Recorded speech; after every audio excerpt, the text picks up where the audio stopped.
Okay, we are live. We are live. I hope you got your big girl panties on. This is episode 202 of the Who Moved My Freedom podcast. I'm your host, Hank Strange, and tonight we have a very special, actually we have two very special guests with us. I want to be more special. The more special, the man, the myth, the legend, Chuck Woolery. That must be Mark Young. We refer to him as specialer.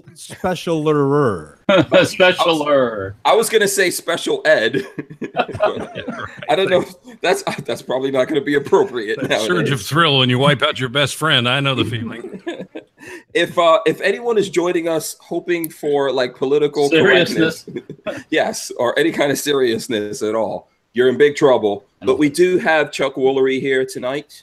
There he goes. Check it out. I do have my serious face on tonight, so I may get serious. You never know. He's a handsome man. He is, isn't he? Yeah.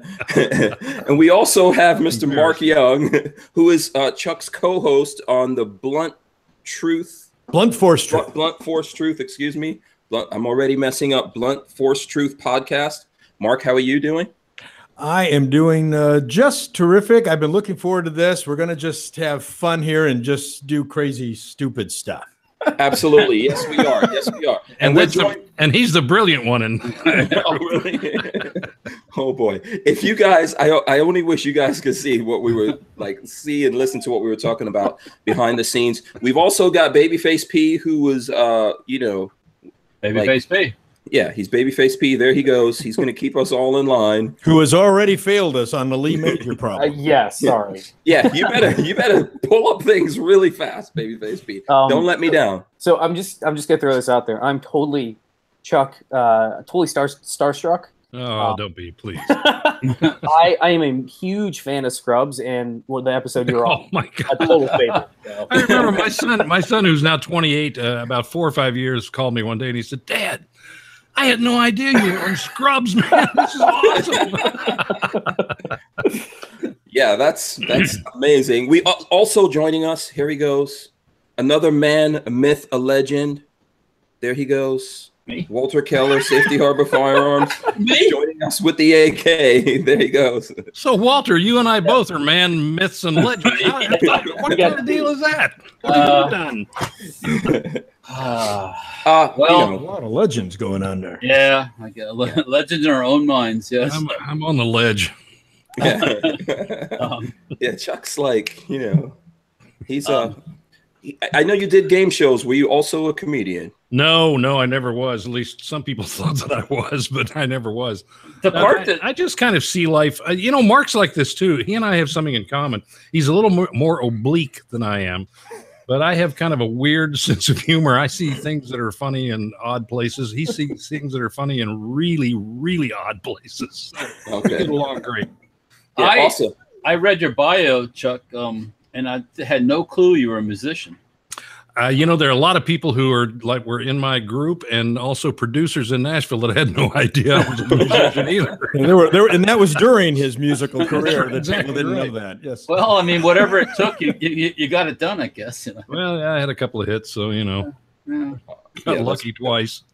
Yeah, and just in case anyone wants to know, because I know there's going to be some people out there like, how dare you call Chuck Woolery Chuck? We did get licensed. I asked. First. Yep. I've never been called anything else. I mean, other than, there are a couple of other things, but we won't go into that. Well, in your music career, as I was talking about before, you were called C. Wooly. I've heard you say that. I was not called C. No. Called me now, wait a minute. During your rapping period. Yeah, I did have a rapping period. At age 63, I did have a rap period. That's right. Your rapping period, but you didn't go as C. Wooly. You went as the Big C. Yeah, right. Check it out, okay. CW. Yeah. Tried and true. Yes, man. Yeah, well, I heard you talking about, I was looking at one of the videos that you did where you were talking about Ice-T. Mm-hmm. Yeah. Yeah, we were both rappers. It was a little more famous than I was. Yeah. It's also your spiritual guru, too. My spiritual guru. Yes. Okay. You and Ice-T, you guys go to the range and stuff like that. I know you're both gun guys. Ice-T came out and he was talking about the Second Amendment, and he was setting somebody straight, saying, "Look, the Second Amendment's about tyranny." We use that, and you know, and he's right. It's exactly what it's about. Right. Hells yeah. I think that's the thing I always tell people. You don't have anything in life you cannot defend. Right. Yeah. You know, so if you think you're free or whatever else you have, you think you have this car, this house, or even your family members that you care about, if you can't defend them, you don't really have them, you know. Well, you know, the interesting thing about it is all this stuff going on in London. Of course, there are no guns allowed in London. Only criminals have them. We all know that. And the police have a few that are scattered throughout, you know, their police force. The bobbies, most of them just have nightsticks. But here now you got all these people who've come in from the Middle East, and they're stabbing everybody. Hello. And it's like, you know, those out of control knives. I don't know what they're going to do. It must be something in the tea. It can't be the knives, and it can't be Chuck. You're being so uncivilized. Of course. Knives are so much more civilized than guns. Really? Yeah, you have to get. I don't like knives. You got to get close. Yeah, let's see across the panel here. If you had to get one of these things, would you rather be stabbed to death or shot to death? God. Well, I think it'd be fun if every time one of these guys went after somebody with a knife, they got shot in the head. It just before they ever got there. That'd stop that quick. Yeah. You seen the videos with the person, we won't go into any where he's from, out the street chasing the cops around with a knife, and then the bobbies are just bouncing around him like they have no way of stopping him. Here in the US, we're like dunk dunk done. Yeah. I have actually had the experience of someone bringing a knife to a gunfight. I used to be a cop at one point, and so I've experienced that. It doesn't go well for the person with the knife. No, yes. not these times. No. Yeah, as long as you're not the guy who brought the knife to the gunfight. I never take a knife to a gunfight. You never take a knife anywhere. He carries guns. He has guns everywhere. I've never seen carry a knife though. Remember, I do carry a small pocket knife just for utility purpose. Small, you know, it's small like this. That's the open box. We should first of all, just so everyone knows, everyone should have a knife. Yeah, I mean, totally. let's talk about that. Like your everyday carry, your EDC stuff. You should always have a knife, a flashlight, and a gun, maybe another gun, some extra magazines. This is very funny. For Christmas, I asked my daughter-in-law. I asked her, she said, because she drew me for Christmas. She said, "Well, I don't know what to get you for Christmas. What do you want?" And I said, "Give me a switchblade." That is a great gift. And she got me like a 10-inch switch. It's awesome. I mean, it takes everything I have just to hold on to it when it opens. It's just amazing. Did you grind the point down on it? No, I didn't need to. This thing is, I mean, it's sharp. No, you have to grind all the points down. Oh, well, yeah. The reason that people are dying in London is because knives have points. Yeah. Okay. I guess that's the point. What's your point? Exactly. So what do you do with this switchblade, Chuck? Do you use it to open mail? People when they get too close to me. Okay. Is there a particular brand of it? No, it's actually, oddly enough, it's a German switchblade. They seem to have some really good ones, and the Italians have fairly good ones because, you know, they've been using them for years. I have seen him peel an apple with it while drinking a can of St. Pauli Girl. So, Pauli Girl, man, you see what I'm talking about? The weird oblique sense of humor. I mean, where did that come from?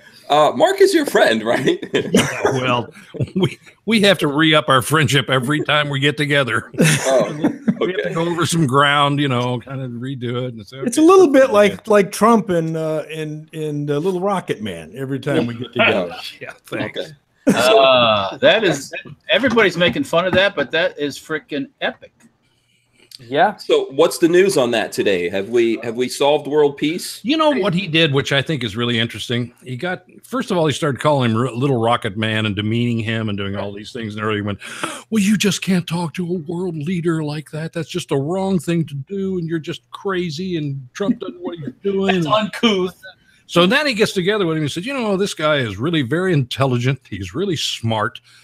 He's got a good heart. He loves his people. So all of a sudden he flipped it on him and started complimenting him and telling him what a brilliant guy is and all this kind of stuff. And now the left can't get over that. It just proves that no matter what he says, he's always going to be wrong every time. Yeah, he's colluding with North Korea now. That's right. We've been trying to decide if this actually goes through, this whole North Korean thing, which nobody knows what it is or not, because you have no idea what Kim's going to do. But if it does work out, we're trying to figure out who's going to get the Nobel Prize.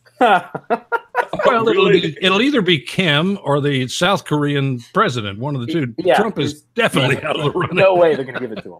Yeah. We discussed this on our show today. The worm should get it. The worm should get it exactly right. Give it to the worm. Hey, don't be picking on him, man. He's friends of us here. I think Dennis Rodman should get it. Right. Yeah, I couldn't believe when he was talking. Just for crying so convincingly. I mean, although he didn't have one of these. He only had a Make America Great hat. He didn't have one of these hats. Make America Republican. Oh. Make America a Republic again. Oh, okay. You're stepping up your game. Republic. I was watching that interview when he's talking to the CNN guy, and the CNN guy is going, "Oh, you mean Fredo Como?" I'm just standing there going, "Yeah, I know." He had no idea what to do. He didn't know whether to shake hands or salute. Yeah. He was totally lost. Did you see the thing about Jim Acosta yelling, like Trump and Kim Jong-un are about to meet, and he yells out like, "What are you going to denuclearize?" or something like that. Really funny if Trump had just reached in his pocket and said, "Here, I've got it right here. You hold it for a minute." Yeah. I think what he should have said was, "I'm going to Disney World." Yeah. That would have been the right answer. We talked about this on our show today, and so I'm going to give you a prediction. We've predicted that this meeting would happen, and I'm predicting right now that North Korea will denuclearize. And the reason is simply this. Donald Trump knows how to make deals. And what he did is he went in and he gave Kim Jong-un, he gave him what he wanted. And what he wanted was he wanted to sit next to a U.S. president and be recognized as a legitimate world leader. Yeah, he just wants to save face. Right. And now that he has sat next to him, and now that he has the opportunity, he has the chance now to be able to be a part of the world and to do business with the entire planet, he's not going to let that go. He's not going to go back to being a third world tin pot dictator. Hey, listen, did you see the video that Trump gave him? Anybody? No, I read about it. I didn't see it's awesome. It is. It's like a trailer to a movie. In other words, this is what you could have if you make a deal with us. And it shows these lavish hotels on his beaches and stuff. Yeah, it's great. And it's all narrated with music behind it and planes flying over and stuff. And then right in the middle of it, there's a giant mushroom cloud that goes up. So this is what you can have if you don't do the deal. Okay, didn't I tell you that Trump was going to go in there and promise him that he could have a real economy? Yeah. Well, this is the thing I think about Trump that people don't realize. He's a very modern president. I don't think the presidency is ever going to be the same again. And this is the way that the world is. I'm not trying to say that he's a troll, but honestly, he understands how to get things done, how to get people's attention, how to go in there and get them to come to the table. Just go right after them instead of trying to be nice. Well, you know, the elites in Washington, quite frankly, in my opinion anyway, and it's just my opinion, but the elites in Washington have certain guidelines and rules that they follow, and they can't escape the guardrails of their rules. Yeah. And of course, he came in and escaped every one of them. He didn't even touch the guardrail, and they just can't stand the fact that he's so unusual and approaches things so normally and rationally. It has to be this kind of very smart bunch of guys get in a room who talk brilliantly to each other, accomplish absolutely nothing, and then leave. Yeah, make each other feel good. Yeah. Yes, I think that's exactly what happened. Even with the Republican Party, I don't think they wanted Trump. I know some people here locally that are in the Republican Party. They actually took it over, and the old guard Republicans were kind of mad at them because they were actually campaigning for Trump. You know, while we have all your folks out there listening, I'm going to say something that they may or may not be aware of. Everybody thinks a Republican is a conservative. Nothing could be farther from the truth. There are very few conservatives, real conservatives, and most people don't know what that is, but there are real conservatives in the Republican Party. And as an example, the Republican Party is just as hostile to conservatives as the Democrat Party is. If you look back on Reagan, and I'm old enough to, remember that and everything else, the Republican Party hated Reagan. Yeah. They couldn't stand him because he was conservative. Mm-hmm. So, there's a real there's a real breakdown in the Republican Party, and that's it. It's the Republicans, the traditional Republicans, and then conservatives. And they're always painted with a very bad brush. If you look at the Freedom Caucus, nobody likes the Freedom Caucus. Mainstream media doesn't like them. The Republican Party doesn't like them. They got to deal with these guys because they want to do things by the Constitution. It's just too troublesome. Yeah. What kind of world is this that we're living in now? I mean, who would have thought in 2018, anytime in the past, who would have thought in 2018, wanting to follow the Constitution was going to make you a radical? Yeah, that's insane.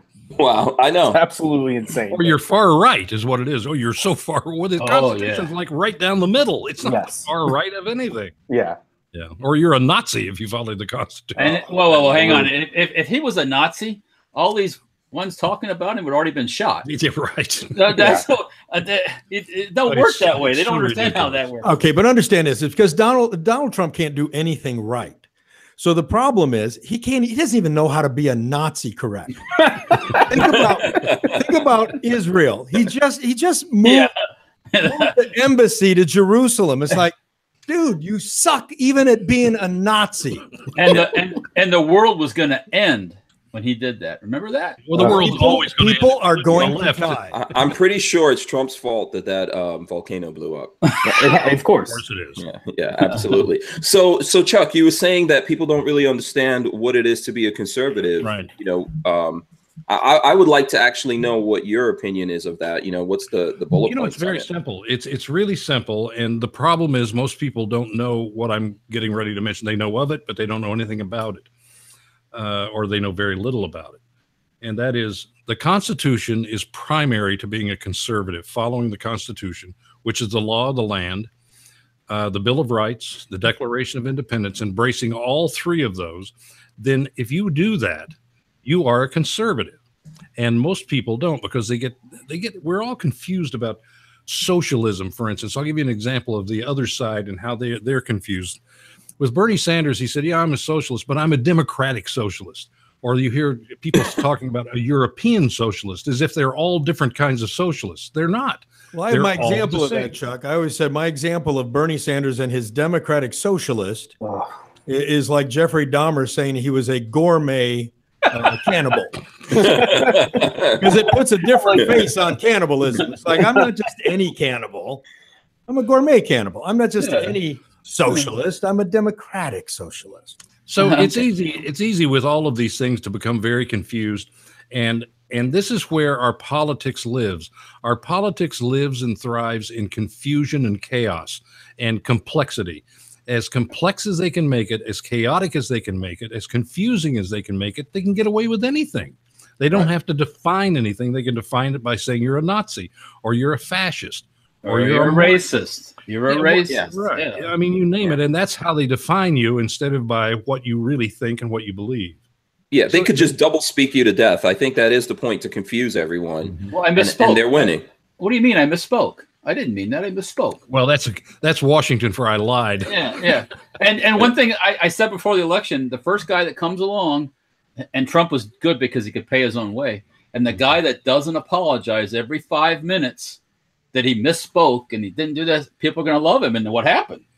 Mm-hmm. He doesn't care whether you like him or not. I saw him today and they were saying, well, what if you're wrong about the nuclear thing with North Korea? He said, well, we're going to find out. He said, I could be wrong about it and I may have to apologize. I won't. I'll figure a way not to do it. But isn't it better to do something and be wrong? Exactly. And listen, we can always bomb the living daylights out of it. Worst come to worst, you just well, of course, I know that's hyperbole and you don't really mean that. We can, that's true. I hate to see it come to that. I mean, nobody really wants to do that. However, I don't think Trump wants to do that. It's not to say he wouldn't do it, but I don't think he wants to do it. Kim Jong doesn't want to be Gaddafi. No. See, that's exactly and that could happen in a split second in that country. If there's a coup, he could be drug out in the street and hung upside down like Mussolini. And So here's the thing. Like, I remember this because I grew up as I think I came to America when I was 11. So I lived outside of America during the Reagan times. And what I could tell you from living in Nigeria and other places, people saw Reagan as like the crazy cowboy, right? Right. That's who you're afraid of. It's almost like growing up in New York City. You have to be crazy so people leave you alone. You know, they go, wait a second, I don't think I want to mess with that guy. They're looking for the quiet person, you know, not trying to make eye contact and all that kind of stuff. And this is what's different. To make people pay attention, you have to do these kind of things for people to realize, yeah, we better listen to this guy. Yeah. He's for real, yeah. So, I mean, that's what I think. I think I saw that it's a very similar thing that happened way back then that's happening now. And you know, obviously there's an attempt to turn it around on us, right? This absolutely frightens the left, because they also said the same thing about George W. They said that he was a cowboy shooting from the hip, if you remember that. So the left always does those kinds of things. It's just hyperbole, you know. Yeah, he was one thing that always got me about Bush. Oh, he's an idiot. He's stupid. He's dumb. But every Republican president is an idiot, stupid, and dumb. Yeah, but, you know, of course, he knew how to fly a jet when he was in the National Guard, I think. He flew a jet, did a lot of things, you know, and actually had a proven IQ higher than Obama ever had. Well, this gets back to that whole thing about how you look and how you speak. And if you look intelligent, if you speak intelligently, then you're fine for the left, because then you can do anything. It's the, what's the guy's name? We went over it this morning, Mark, in Italy, or in England in 1938, to Neville Chamberlain. Oh, Chamberlain. When Chamberlain came off the plane waving this thing that he just had signed by Hitler saying peace in our time, well, he was smart and he was, you know, eloquent, and he was eloquent. He was proper. Yeah, exactly. But he got nothing done, obviously, and thank God Churchill figured it out. Yeah. Yeah. But look what they did with Churchill after World War II. They turned him into the enemy too. So, you know, it's funny. I really can't get my head around, knowing as much about history as I know. I can't figure out why people always have success with the conservative right, and then after having success with it, they always go back to the socialist left. I just don't get it. The pendulum that keeps swinging back and forward with human beings. But it does. It's like things are just too good. Let's make them worse. Yeah. One of the things you have, Chuck, is the issue is in modern society, and especially in this country, things have gotten too good. Our people don't know what it's like to put up with, to do without anything. I mean, our poorest people in this country, we measure our poor people by how heavy they are and, you know, what kind of cable TV they have. But I mean, and they don't have the latest cell phone either. Right. So, I mean, people, it is built into human brains, and it's part of the brain called an amygdala. And I want to get into it, but brains are hardwired to look for problems. And when you live in a world and you live in a society where the majority of problems have been eliminated, you continue to go look for them. Mm-hmm. And that's why we get some of this stuff. That's why we have these idiot kids that are doing what they're doing on some of the college campuses, because they have nothing to worry about. They're not even working to pay their way through school. Yeah, well, that's also why politicians don't fix problems; they create problems. We enjoy the drama, right? Well, that's what we need. Bread and circuses. This is the big problem with Trump. The Washington elites learned a long time ago, and perhaps mankind learned a long time ago in politics, that if you create problems, you have something to run on, because people are unhappy, and you make them unhappy. You create the chaos around it, the complexity around it, the confusion around it. Well, Trump is a guy who solves problems. That's his job. All right. So he comes into the arena, starts solving all these problems. They're going, no, that's not how you do it. You could never get reelected if you solve all the problems, and we don't have anything to run on. Well, to add to that, Chuck, Trump is not a businessman. Trump is an entrepreneur. And there's a distinct difference. He is not a corporate executive. He's an entrepreneur. Right. Entrepreneurs, by their very nature, are people who have very positive outlooks. They believe that they can accomplish things, and they just look for the next problem and find the solution for it. And this is the reason, and Chuck, you can add to this, this is the reason why Donald Trump has turned out to be so conservative, and probably more conservative than Ronald Reagan. In some ways, yes. And it's not because he's an ideologue and philosophically conservative. It's because conservative ideas tend to be the right answer if you just follow a decision process of looking for the quickest solution. Right. And that's why it's reason instead of irrationality, really. Yeah. So I just want to ask this question. Obviously, we're talking about Trump here. Do you guys see him as being like 100% perfect? He could do no wrong. No. Good Lord, no. Well, number one, nobody's that. although the left demands that you be that when you're in office. If you're on the opposite side of the aisle from them, they don't demand that from their own people. No, that's what I mean. I said if you're in office and you're on the opposite side of the aisle, they expect you to be perfect, and of course, no one is. No, Trump is going to make. It's like I tell you a real tricky area that he's in right now, and I'm trusting the fact that he's smart enough to get through this.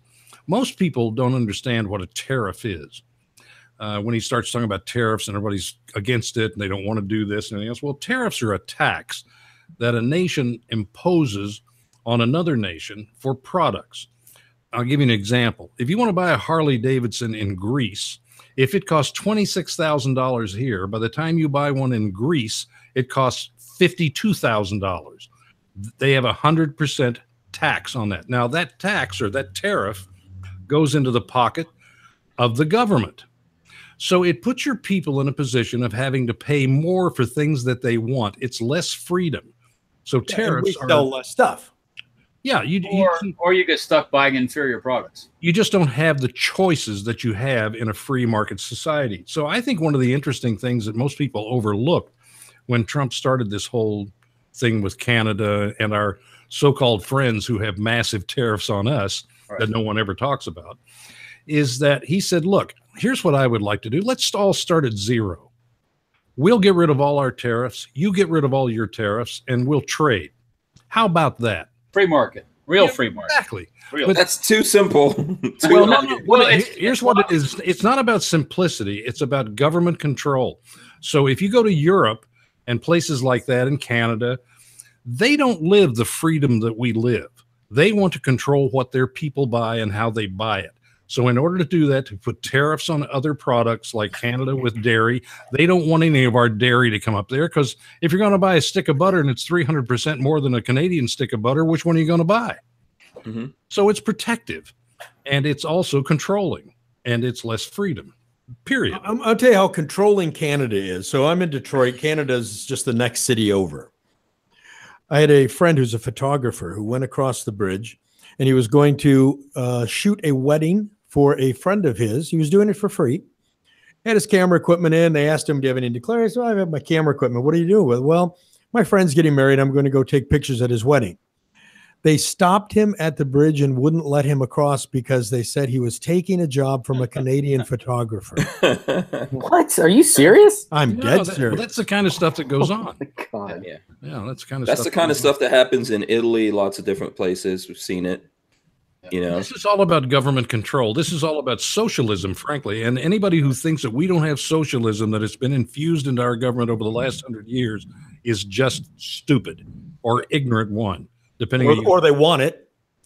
Or they want it. Exactly. Right. If you're in government, they certainly want it because it's a statist kind of thing. Right. Yeah.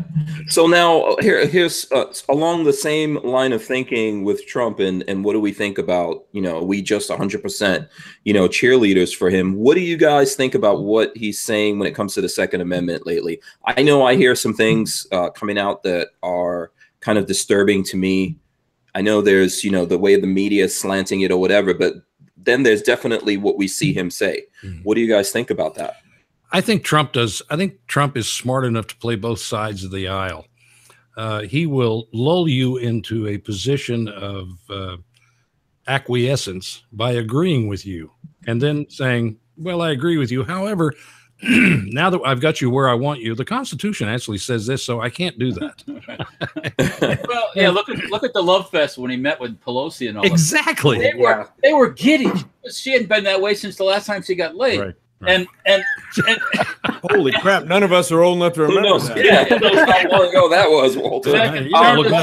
Were you there? I don't know if you were there. No, I didn't. That's a visual that I am not going to get out of my head. I really appreciate that. Go ahead. Sorry, I didn't mean to do that, but they were just they couldn't contain themselves, and then he just backed off a little bit, and they're like. You can't trust this guy. He just did us. He just did us. Well, Trump sucked them in on the. Think about it with the Dreamer thing. Yeah. Oh, yeah. He fucked them good there. Right. They wanted 800,000 Dreamers. He's like, oh, heck with your 800,000. I'll raise you 1 million Dreamers. Well, we don't want that. And everybody ran from it. And that's, I think, what Chuck's point is, that he's very good. He's very adept at stealing their argument and taking it away from him, knowing that once he steals it, they just give up on it. Well, it's very difficult to play a game against someone that they keep changing the rules on you, right? That there's really no rule. That's how they like rules. You're right. Yeah, that's how they like to play it, but he plays it maybe the same way, or this is just a game of that everyone's playing, and that's how I think a lot of people should go about this. Why should you go by the rules that someone else out there sets up and says this is how we should do this? Trump has been in New York, building buildings and dealing with that political machine for years. You think he doesn't know how to negotiate, doesn't know how to do anything? Now you have these politicians who try to negotiate with our money. They don't negotiate with their money. They negotiate with our money. So they could care less how much they win or lose as long as they look good doing it. And here he is. He's, the guy's trying to protect us as Americans, and I really appreciate it.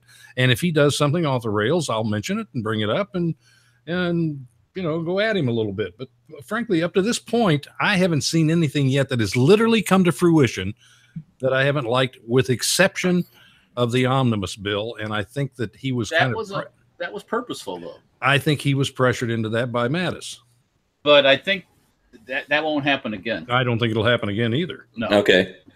Yeah, that's the thing. I mean, obviously he said it'll never happen again. Well, then on top of that, the left, the left went insane saying it's $1 trillion. I mean, they just left a guy with $9 trillion who they said nothing about. Yes, but you see, that all goes out the window when your man's not in office. Yeah, Chuck, you do know, because you said that makes you a racist. Yeah, right. Hank, you're a racist? Well, anytime you say anything negative about President Obama, you're automatically a racist. Automatically, that's the fallback. I would assume Hank probably gets accused of being a racist anytime he mentions Obama. I get accused of a lot of things. I get accused of a lot of things. And here's the thing. I think people should, keep their own counsel, be their own people. I don't look at things the way that everyone else does. I think maybe I have a little bit of a different perspective. I'm not going to go by things just based on what my skin color is or this thing or that thing. What a concept. Yeah. I think that when you do that, you are truly not the racist. It's like, have you guys seen what happened? Have you ever heard of Kendrick Lamar? I'm just checking. Mm-hmm. Yeah, Kendrick Lamar, the rapper. Yeah, they gave him a Nobel Peace Prize, right? And I like his rap music. I'm into that kind of stuff. I used to Kendrick Lamar, not Hetty Lamar, Chuck. Kendrick was a great-looking redhead. I'm sorry. Hetty Lamar. Yeah. So here's the thing: they gave this guy a Nobel Peace Prize. I think he's a pretty decent rapper, to be honest with you. And in his music, in his lyrics, like lots of rappers do, they use the N-word all the time. Then he does a concert. He brings up someone on stage. I'm pretty sure if you're getting brought up on that stage, not only did you pay money to come to the show, but you paid extra money to get up on the stage. And so then this young white woman who's she looks like she's drunk a little bit. He gets her to repeat his own lines from his song. And when she says the N-word in there, then they turn on her. Boot her off stage. I did see that. Thank you. I just didn't know his name. I experienced this. Oh, you did? Seriously. My daughter wanted to go to a Chris Brown concert. Oh, God. Now, I had to go with her because I didn't want her to get beat up by Chris Brown, but we were his daughter, by the way. Let me get this.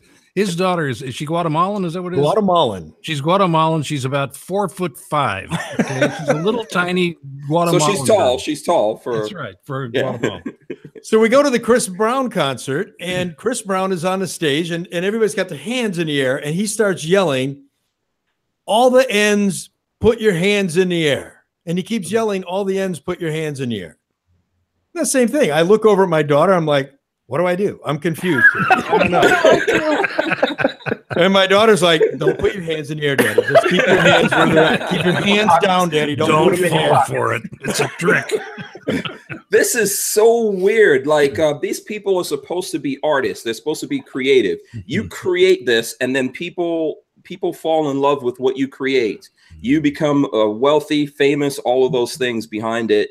I had a friend that was a rapper, and he's still a rapper. And he had a platinum song in Germany. And he went to Germany, and one of his fans who loved his songs, they put nothing but, the N-word in their songs, right? So one of his fans came up to him and, you know, and regurgitated what he puts in his music, and he lost his mind. And then when he's telling me about it, he's like, not only is this guy white, he's German. Yeah, right. That's even worse. Yeah. And I was like, what the hell is wrong with you? Did you set him straight at least? Yes, I did. I told him, how can you create something? How can you have people be huge fans, love you, and pay you money? You made this, you created it. Mm-hmm. You know, so if you create it and you put it out there, you can't get, like, it's the way that people are coming at you with this thing. They love you. You know, and that's what, when I look at the footage of that woman, I'm kind of like, you feel sorry for her, probably. Yeah, I feel sorry for her because she loves this guy. She loves this guy. I can tell you, I feel her pain. I felt her pain when I was at that concert. do you have PTSD right now? I didn't know whether to put my hands in the air or what to do. Yeah. we have to get treatment, Chuck, for Mark. No, we understand. He doesn't know that. Bill Clinton doesn't know the difference between philanderer and what's the other word I'm looking philanthropy? for? Any kind of philanthropy, anything with FL in it. Exactly. I just thought I was being between that and fellatio, philanthropy. That's right. Anything. I thought I was being philanthropic when I thought I was just giving it away. I just started to share my cigars with her. Is what I was doing. All I wanted to do was help that young girl. So now, what do you think of Kanye, by the way? What do I think of Kanye? I'm going to tell you this.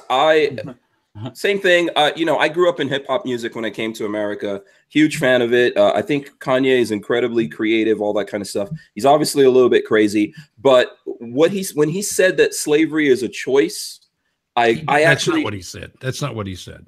Well, I watched the whole. Go ahead and finish your thought. I watched the whole TMZ thing, and I think what he was saying in there, and here's my thing. I think what he said first, so because I stepped on that, and I apologize. Well, he said for 200 years it looks like a choice to me. Right. That's exactly what he said, and here's what I think.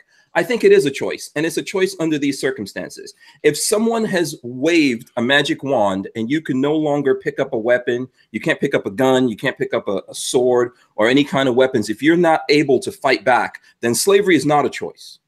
But if you are a free person that you can fight back and you have the tools and you have the rights in order to fight back, then yeah, slavery becomes a choice if you choose not to choose freedom and pay the price and the cost for freedom. Here's what I think. I think that Kanye probably stepped on his own line, and I believe this. I believe this is true, and I think he would back me up on this. Kanye said slavery is a choice, and everybody jumped on that and said for the last, 200, 300 years, slavery is a choice. That's what he said. That's not really what he said. What he said was, today, slavery is a choice. If you want to be enslaved by your government, enslaved by all the ideas that are going on, then it's your choice. You can make that choice today.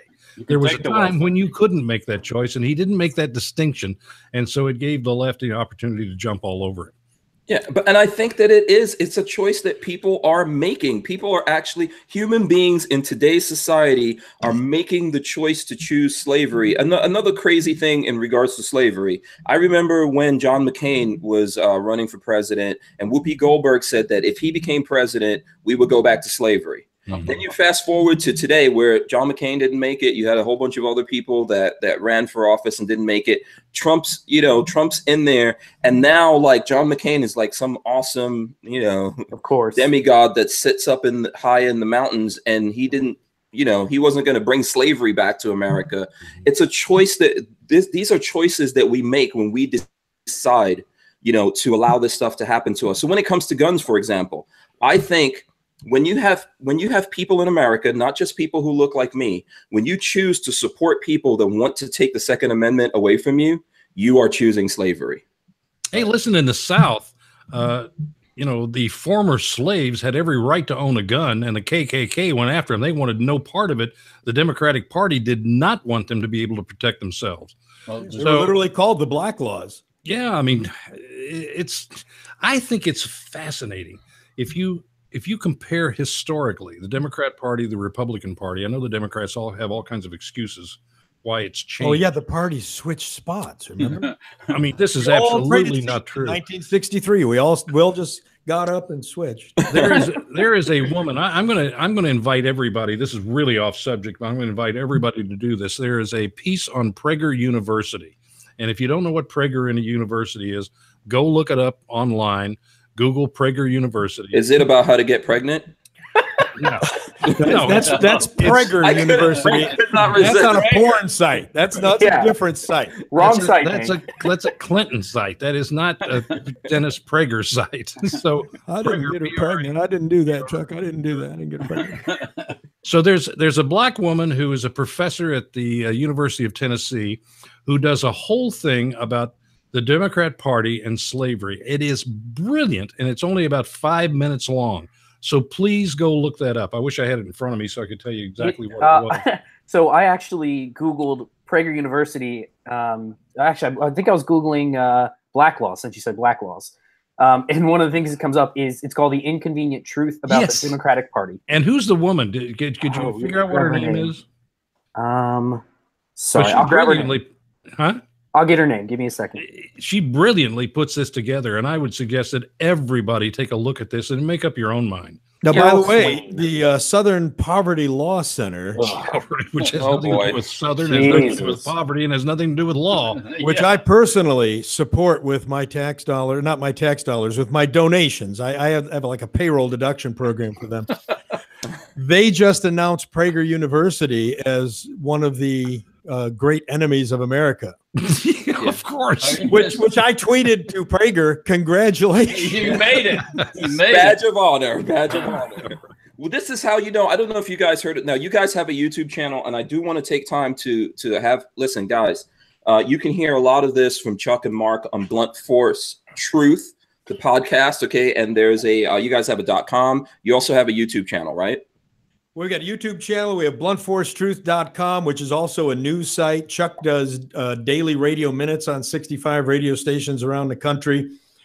We do all kinds of fun stuff. I'm actually right now we're trying to book Harry Belafonte. We want to have this conversation with him. We're going to have the same conversation with him. And I want to go home. Did I come and then I want to go home? We get some really great guests on our podcast, though. We really get some really super intellectuals. I'm a one-hit wonder, and I want to go home. I encourage everyone. I loved Harry Belafonte in the 50s. I loved him. I thought he was awesome. I love that song. I love that song in Beetlejuice. That was an awesome song. Yeah. And my parents actually sang that kind of music and all that kind of stuff. Unfortunately, I'm probably your parents' age or maybe older. A little bit. My dad was born in 1946. Shut up. So there you go. That's close, Chuck. So the thing about the Southern Poverty Law Center that happened is, you know, that YouTube actually had these guys going through and helping them out to police the YouTube airwaves, right? And they were deleting a bunch of channels. Ours included got deleted in that whole thing. We had to fight to get it back. We lost our commercial revenue, by the way, on YouTube. Demonetized. Because our videos are violent. Yeah. Hate speech, guys. Hate speech. You can't be talking that. No, by the way, I'm going to just point this out to you. Some of the videos that we produced that they said were too violent was Chuck Woolery suggesting that we tax the Amish. Which is one of my favorites. There was Chuck Woolery claiming that we should invade Canada. I also love that one. Yeah. Yeah, I think we should. But these that's how we get Drake. Yeah. And listen, how can a guy that wears these beautiful blue frame spectacles be violent? Be so violent? Yeah. Oh, you got to see that Amish video. Hey, listen, these spectacles came from Walmart. They were $2.99. I shopped long and hard for these things. I know. I keep looking at them. They're really cool. No, they do look cool. I like them. I might Sally Jesse Raphael. Yeah, I might steal that from you. Isn't it time the Amish started paying tax, though, Chuck? Really? I'm sorry? Isn't it time the Amish start stepping Absolutely. up?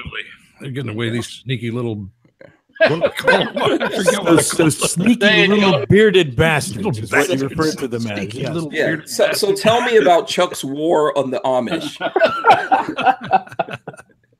Well, you can look it up. I mean, you know, I think we should have a beard tax on the Amish. And just we did. We had a beard tax. We had a My Name is Jebediah tax. We had the reflector tax.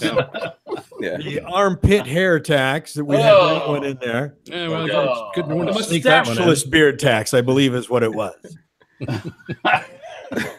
That's the good. We tax them about 130% of their income. So who else have you gone after? I saw that you got in trouble for pointing out that some Marxists were actually Jewish. Is that correct? Yeah. Wait a minute. We gotta stop. We gotta just bleep that right now. Stop right there. That's like an area you don't want to get into. I stumbled onto some truth and laid it out there, and I got pillared for it. Believe me. But you know what I am going to do though? One of these days we're going to get Dennis Prager, and I'm going to talk to him about that particular subject and have him elaborate on it from a Jewish perspective. And I think we might. Well, I think that's one of the things, you were talking about. Well, they called me anti-Semitic, which it couldn't be further from the truth. It has nothing to do with being anti-Semitic. The truth? With politics.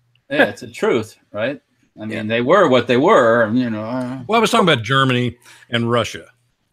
And Hitler was after the Jews because most of them were communists. That was the big thing that he had to go against with the fascist party. His biggest competitor were the communists, and the Jews were, most of them were communists. So, and there were other communists. They weren't all just Jews, but kind of the elitist group were Jews who were the thinkers. And they always have been in Germany. By the way, you go through Hegel and all these different Frankfurt school. Here you go. Start drinking. Start drinking. Here it is. But it's really true. For anyone who doesn't know, we're supposed to drink whenever socialism was born in Germany, and we've adopted every bad idea that they've ever had. Right. But anyway, that whole conversation is taken completely out of context as the minute you do it, and it sounds like you're attacking a group, which I wasn't at all. I was just trying to reveal. The opinions expressed on this show are those of Chuck Woolery and not those of the other guests or me that may be appearing on this broadcast. Chuck is not saying anything that we don't already say on here. And listen, I have this conversation. We were talking about slavery and a whole bunch of things, and I'm always trying to tell people, because I lived in Africa for some time. My wife's Lola is actually African. What people don't realize that, the story of slavery. I'm from the Caribbean, so I am descendant of slaves. And the story of slavery is not 100% what you saw in Roots. You didn't have some white people landed on the shores of Africa and then just en masse started kidnapping Africans. What you had was Africans selling their own people into slavery. And Muslims. Yes. Yeah, and when we have this conversation, it makes some people really mad. When I say that, go look it up. I lived in Africa. My wife is African. When her family gets mad at me, they say, "Yeah, that's why you're the garbage we threw away." Wow, that's their favorite thing to say to me, and that's what Africans say. Like people look at stuff about Africa when you get people go there. Like this football player went there. He actually went to Ghana, where Lola's from, and they do the dances and all that. That's because you bring in money. Money. Yeah. They like you when you do that. But the minute you say something that they don't like, they will remind you that you're the garbage they threw away. They sold their own people en masse into slavery. I did a genetic test. I am descendant of Ghanaians and Nigerians. That's where my African, I'm mixed. My mom's Indian, but you're not the guy that's been trying to send me $68 million. But secretly, it was the whole time. I am actually an African prince. Can I give you all my Social Security and bank account numbers? Yes, please do. I'm going to send you a check. You just cash that. And so this is the thing. I think a lot of people for whatever reasons, this is all available. You can look this up. You can research it. You can talk to people. You can find out that this is true. If you look at this in a balanced way, the problem is people don't want to look at it in that way. They want to find someone to blame for the situation that they're in life. Right. And life's not fair for any of us.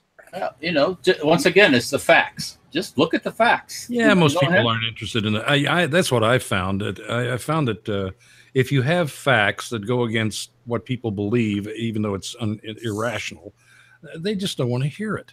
Yeah. And they're offended by it, and they're offended by you, and they will take off on you and call you everything in the world and get support from other people who are just like them, feeling that way about you. Right. And so it's like a blue wave. Yeah, the blue wave, it's coming. Don't you feel it? Oh boy. Yeah. So we got a question from chat. I've been asked this a couple times. Chuck, are you a member of Friends of Abe, I believe it's called? Friends of Abe. No, I'm not. Friends of Abe is a Hollywood group, and for the last 15 years, excuse me, for the last 15 years, I've lived in Texas. I'm really not even connected to anybody in Hollywood anymore. Although Friends of Abe has been disbanded, Chuck. Oh, have they? Yeah. Who are they friends of now? What is Friends of Abe? What is Friends of Abe? Someone explain. I have no. Friends of Abe was kind of a Republican Party group of actors and actresses, people in the business who were kind of Republican, and some were far more Republican than others, and they would meet in a cave someplace outside of LA. I think it was in Malibu. So it's kind of like the Hollywood Republican Illuminati. It was, but it had to be hidden. It was actually Wink Martindale and his wife that actually managed the schedule, because we were invited to come. Yeah, I've been invited. And Wink and his wife managed the schedule, but Gary Sinise was real active in it. He was. And John Voight was. Yeah, and Gary actually is involved with pulling the plug on it. He said it was too much trouble now. They weren't able to hide it anymore. Because they were getting pretty vicious, and Chuck, while we have you here, can you enlighten us on what it was like? Have you always been this way, since you were in Hollywood? As if it's a problem. Well, I don't. Yeah. No. I have a question. When have you always had these conservative tendencies? He was originally born a poor black child in the hills of Kentucky. He did what Michael Jackson could not do. Exactly. Right. So. To give you my background, I grew up in Eastern Kentucky, and most people would equate the word Appalachia to Eastern Kentucky. So it's a very poor area. I mean, I don't have a log cabin story. I wasn't some poor kid. My family was kind of in the middle of middle class, probably. But I was surrounded by people who were desperate. I mean, they really were literally desperate. Not very intelligent. That's not a good word. They were ignorant. It's not that they were not intelligent. They were just ignorant people. They couldn't help it. They had no education of any kind at all. So I grew up in that environment, and I got into music, and then I moved to Nashville. I was in Nashville for about 9 years. I matriculated to Los Angeles with nothing, frankly, besides a beat up car. And, I happened to meet a girl who was a movie star at the time, and she and I took up together, and she introduced me to Merv Griffin. And Merv Griffin seemed to like me for some reason, and I think it was because my head was rather large. He said that all game show hosts have big heads, and you have the biggest head I've ever seen, so you'll probably be real good at this. Wow. And offered me the job to do the pilot to Wheel of Fortune, which I didn't do. Someone else did. And then after, I don't know, like 6 months, NBC called me and said, well, would you like to do the pilot on air to Wheel of Fortune? We're going to go with 13 weeks with Merv because we owe him 13 weeks on something. And we're not that crazy about this show, but, how would you like to do it? So I said, sure, I'll do it. I got 13 weeks of work and his first job. So I went in and I did it. And it was the #1 show on NBC for the 7 years I did it. So all of a sudden, everybody knows me, and I am apolitical. When I say apolitical, I'm really not a conservative. I'm not a liberal. I'm just an ignorant guy walking around going, I like that guy, like most people. I mean, I just was a human being. Human being. Yeah, and I had no thoughts about anything much. And as time went on, I got into the late 70s, and Reagan was running for the Republican ticket, and I can remember my wife at the time saying, no, Reagan's all wrong. Reagan is all wrong. She was an actress. And I said, well, why do you think he's wrong? I kind of like him. She said, no, Jimmy Stewart should be running for president, not Ronald Reagan. Ronald Reagan could be like, secretary or something, but not the casting isn't right. So anyway, I went against type and I voted for Reagan. I was happy with him, and I started getting a little more interested in it. And then I started developing kind of critical thinking and thinking more conservatively. And then I realized that I can't talk about this to anybody. And so I didn't.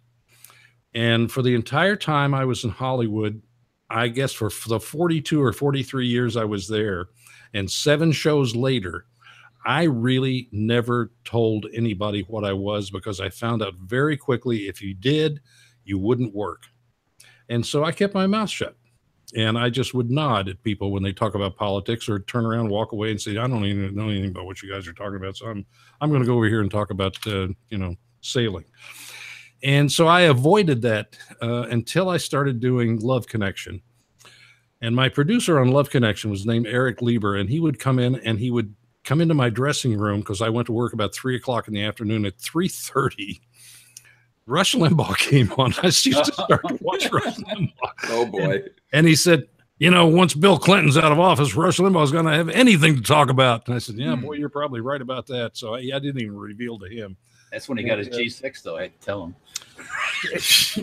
Well, I got away with it for my 43 years. And when I left town, I went, okay, that's enough. And then Mark literally roped me back into this. We were riding motorcycles. Outed him. Huh? I outed you. Well, he did. And I have to give him credit, because I would not be nearly as unhappy as I am right now had he not done it. We're riding motorcycles in Michigan, and I said something, I can't recall what it was. And he looked at me and he said, let's go home and shoot that on tape and put it on video and put it on YouTube. And I went, no chance. I'm not doing this. He said, why? I said, look, I have a lot of people who like me out there, and half of them are going to hate my guts if I take care of that. Yeah. Yeah. So he got me to the place now where half the people who used to be fans of mine hate my guts. And it's the world I live in today.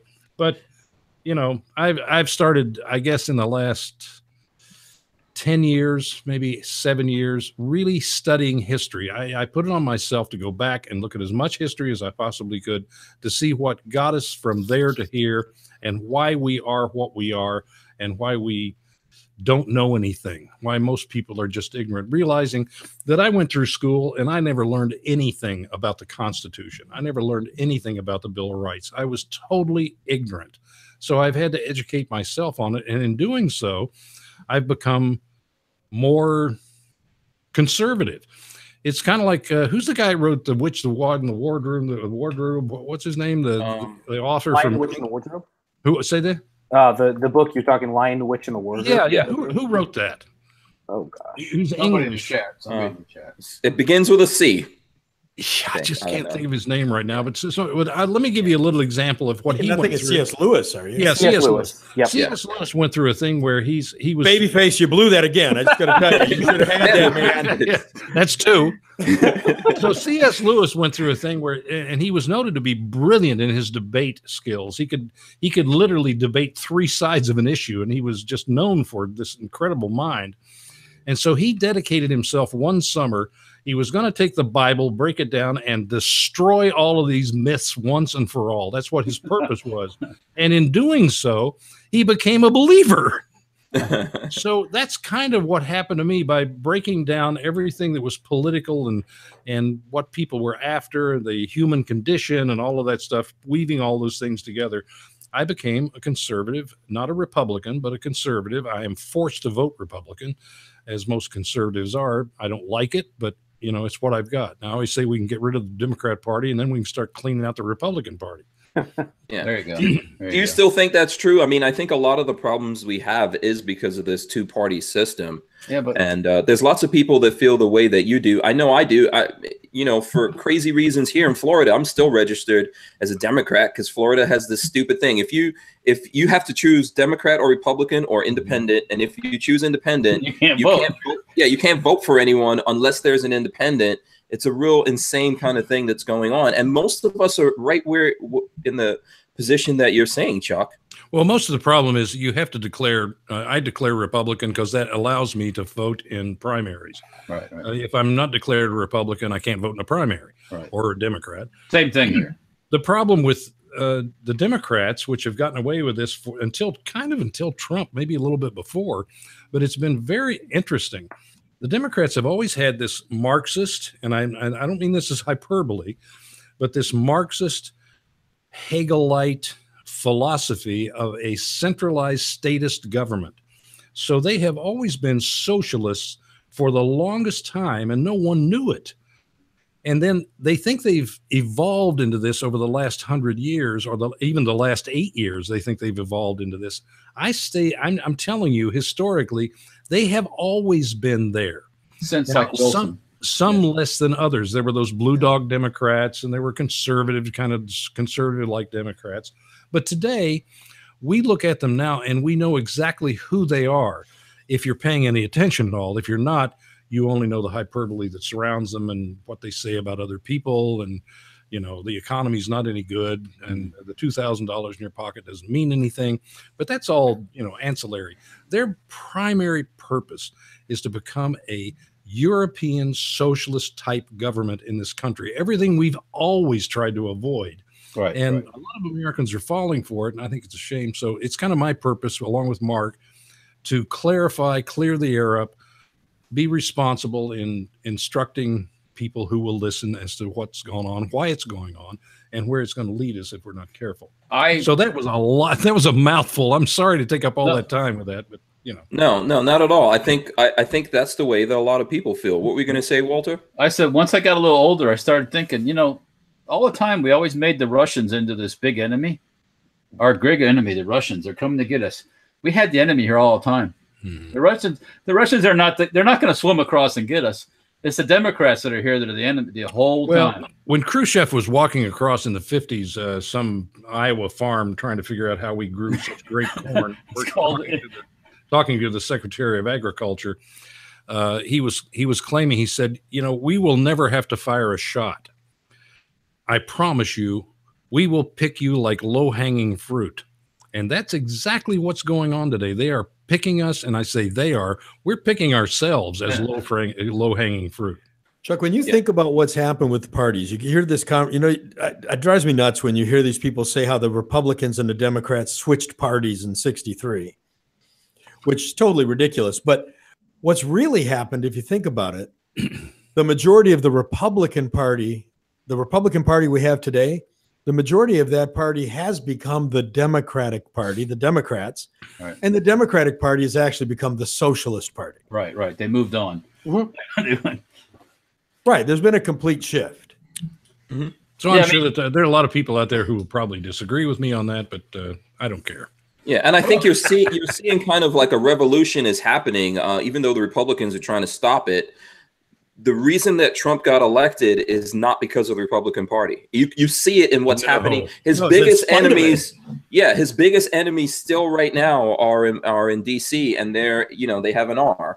He got elected because he's Trump. That's why he got elected. He does what he wants and he says what he wants, and people are tired of all that other political garbage. Yeah, I think people are tired of the PC. Right. All that political correctness. I got to tippy-toe around your feelings. No, I don't. So where did Mark is going to hate me for this, but where did politically correctness come from? Does anybody know besides Mark? Wait a minute. Hold it. Stop. Okay, you can pull out your thing and start drinking in a minute. Get the drambuie out. Hold on a second. I mean, it's all we talk about is political correctness. So where did it come from? That's a good question. When did it start? It's probably a progressive thing, which is basically a communist thing or socialist. It started somewhere after the 80s because I came jamming babyface up here. He's not even sure what to Google right now. I remember that. I remember coming to this country and people were like hardcore here, man.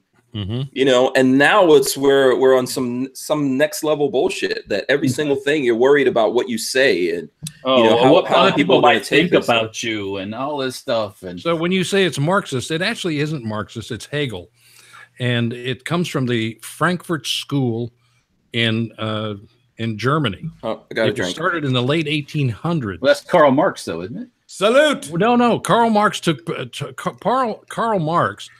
Hegel's progressivism and twisted around to fit communism. Okay. But it's primarily progressivism because they're both socialists. It's like Nazi. It was the Nationalist Socialist Party. Yeah. So, they were. It's interesting because Hitler and Stalin were the same guys. They were both socialists. Right. They just wanted power. They were trying to kill each other to get power. Right, to get in charge, be in charge, yeah. So the political correctness came from the idea that you cannot criticize the government. If you do, you will be put in jail for it. And that was the Frankfurt School of Political Correctness that came out of Frankfurt, Germany. Okay. Oh, okay. And by the way, today, you know where it is? The school had to move. It moved in the 30s because it was designated communist. You say you're right about that. They designated themselves as communists. So in the 30s, late 30s, they had to move because they were under a lot of pressure from Hitler. So where do you think they moved? because they still exist today, but they physically moved to Brazil with the rest. No. Yeah, they moved to Columbia University in New York. That's where they. Okay, that makes sense. I'm serious. Yeah. That's where they are. I mean, it's when you go back and look at all this stuff, it's amazing. Well, yeah. Another thing that people don't realize: the Nazi Party was a big thing here before World War II. Oh, big. Yeah, they had rallies and conventions and everything. Yeah, marches. Madison Square Garden. Look it up. Mm-hmm. You know, this is the funny thing about history, like you're saying. So do you think, Chuck, that that's what we need to do? Like, we need to go back to history? Or if you had like a manifesto, or I don't mean it at all, but if you had something that you could tell people, let's do this and start moving in the right direction, what would you what would you advise people to do? Something that we did up prior to me going to school, and I went to school a long time ago. We don't teach our children what this country was founded for and what it was founded on. And until we do, they are rudderless. They don't know whether to support it or not to support it because they don't understand conceptually the principles that it was founded on. So until you do that, and I know that sounds kind of dry and everything else, but it doesn't have to be. History can be very, very interesting and fun to learn if it has a purpose. And the purpose is to, if you're going to love your country or hate your country, you better know what country you live in. And most people today have no clue as to what we are other than America, but they don't know what that means. Yeah, I think I agree with that. I also find that, and I think this is a weird thing, but I find lots of people in America have like a love affair with being ruled. You know, they love the royals. You know, they're attracted by everything that they do. The media pushes it on us. Oh, look at these guys that were born, the blue-blooded people that we should all follow, and they should be leading us. And I think it's one of those human things that most human beings are sheep, and they want to be led by someone. Oddly enough, culturally speaking, I think that's absolutely true. And the royalty in this country today resides in Hollywood. Oh, they think they do anyways. Well, I think they do. I think they just went to work for Netflix. Royalty. Who just went to work for Netflix? Yeah. Mr. and Mrs. Yeah. Because look, they know this is where it is, right? Like, so if you had a revolution today, you were talking about all these things. And when they've had these revolutions in lots of places, from what I've seen, who are the first people they go out there and kill? The actors and they kill the people that create media, the people that write poems and stories and art and make music and the intellectuals. Yep. Yeah. But now they are those people.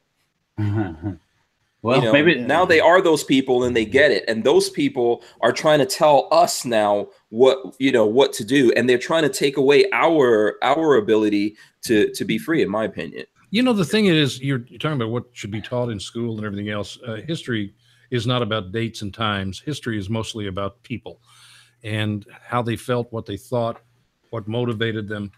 And it's a personal story, quite frankly. If you teach it from that level, it's a whole different experience. So the thing is that it has to be entertaining, and it should be entertaining. And I think that's where we miss the boat with teaching history. It sounds dry, and it actually impacts our life. It really does every day. What happened 320 years ago impacts our life, 220 years ago, right? Whatever many years ago it was. Yeah. Yeah, we're the same human beings. Our code is pretty simple. That stuff is all the same. The drama and everything is all the same that it was back then. Absolutely, we just have more technology. And the drama for them back then was the same as it was years that preceded them too. Right.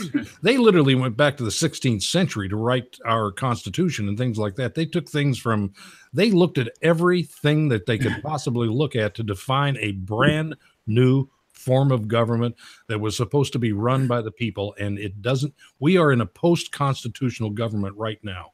It's a government of soft tyranny, and most people have no clue that that's what's happened, but it really is. It's very leveraged on John Locke in the Magna Carta. Yeah, go back century. Each one of those people that signed the Constitution, go back and see what happened to them. Yeah. Some of those people lost everything. Some of those people lost all their lives. Some of those people lost all their possessions just because they believed in that whole silly and they dedicated those things, their lives, their liberty, and their wealth. Right. Yeah. And some of those people were not they weren't all George Washingtons and this, that, and the other. They were just people. you know. So yeah. So so now you were saying that when you were in Hollywood, you really couldn't talk about this stuff. Did you? So you never spoke about it until you left Hollywood, right? No, didn't.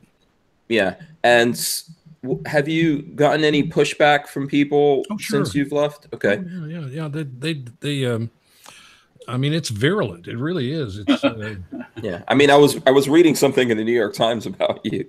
Oh, yeah. Oh, I read that article. Actually, I read that. That was actually a kind article. Yeah, that was surprisingly positive. I could sense that guy felt your way. Mm-hmm. He saw your way. It's hard for someone to admit they're wrong too. That's the hardest thing for people to do. Well, it's hard for anybody. It's hard for me to admit that I'm wrong. I mean, I'll acknowledge it if I am.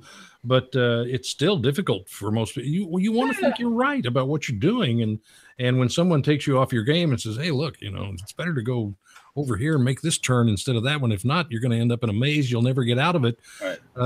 And you think, "No, I got this. I can't be wrong. I can't be wrong." Yeah. Is it so much? Does it have that much to do with right or wrong, or questioning, what's in front of you, thinking about it and looking at different angles? Well, now you're talking about work. And it really is work. I have to admit that in my later years, and I'm there now, although I hate to admit it, my mind is not there, but my body is. And the thing of it is that I finally got to work, and I realized how much energy you have to expend and how much knowledge you have to acquire in order to come to a reasonable position. And most people don't have time to do that. Most people don't really want to do that. They don't think it's that important. And so it's difficult to move that needle. It really is. And I understand that. So it has to be done. It has to be done in school. And right now, quite frankly, our schools are taken over by our government. And they decide, since 1978, 79, 82, since Carter gave us the Department of Education. Making dumber students since 1979. Yeah. Listen, in 1979, I want to tell you something that is absolutely demonstrative. When I was 7 years old. I graduated high school in 1980. So when in 1979, we were number 2 in the world in education. Number 2. We're now number 14 or 15. Thanks to the Department of Education. That's how good the Department of Education has been to us. Yeah. Yeah.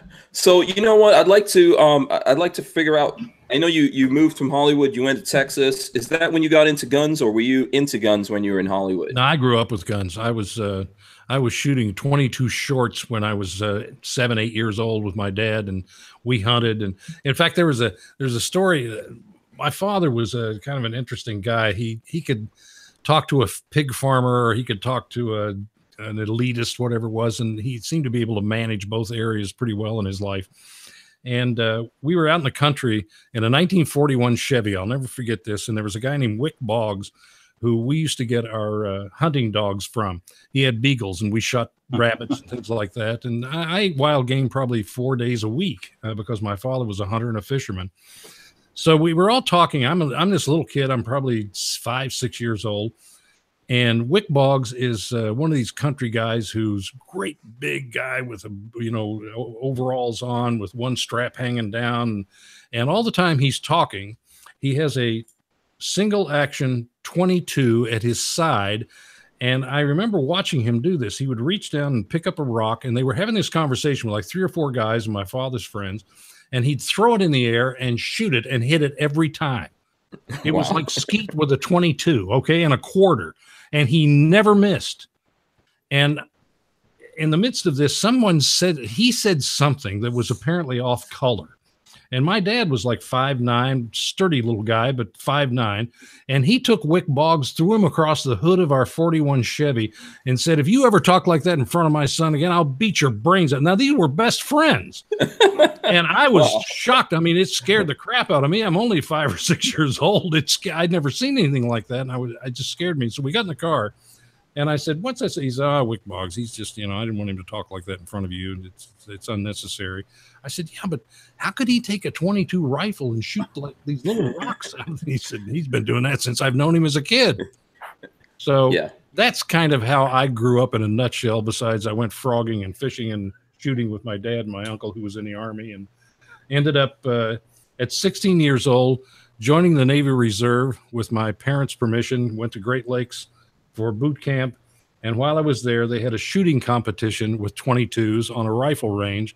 And I don't know whether it holds up today, but I apparently had the highest score in marksmanship from the 4 positions. And I guess I don't know, I still hold that. I probably don't, but I did for a long time. Okay. So I've always hunted, always shot, you know. That's cool. Yeah, I think that's the story of a lot of people out there. Probably a very common story from with people from Kentucky, you said, right? Yeah, Kentucky. Yeah, northeastern Kentucky. Right. Yeah. Southern West Virginia, southern Ohio, that area. Okay. When you guys get on your motorcycles, do you go back to Kentucky often? We actually, Mark has been there a couple of times with a motorcycle going through. He takes long trips, like 800 miles. I don't do that so much anymore, but he can tell you a little bit more about that than I can.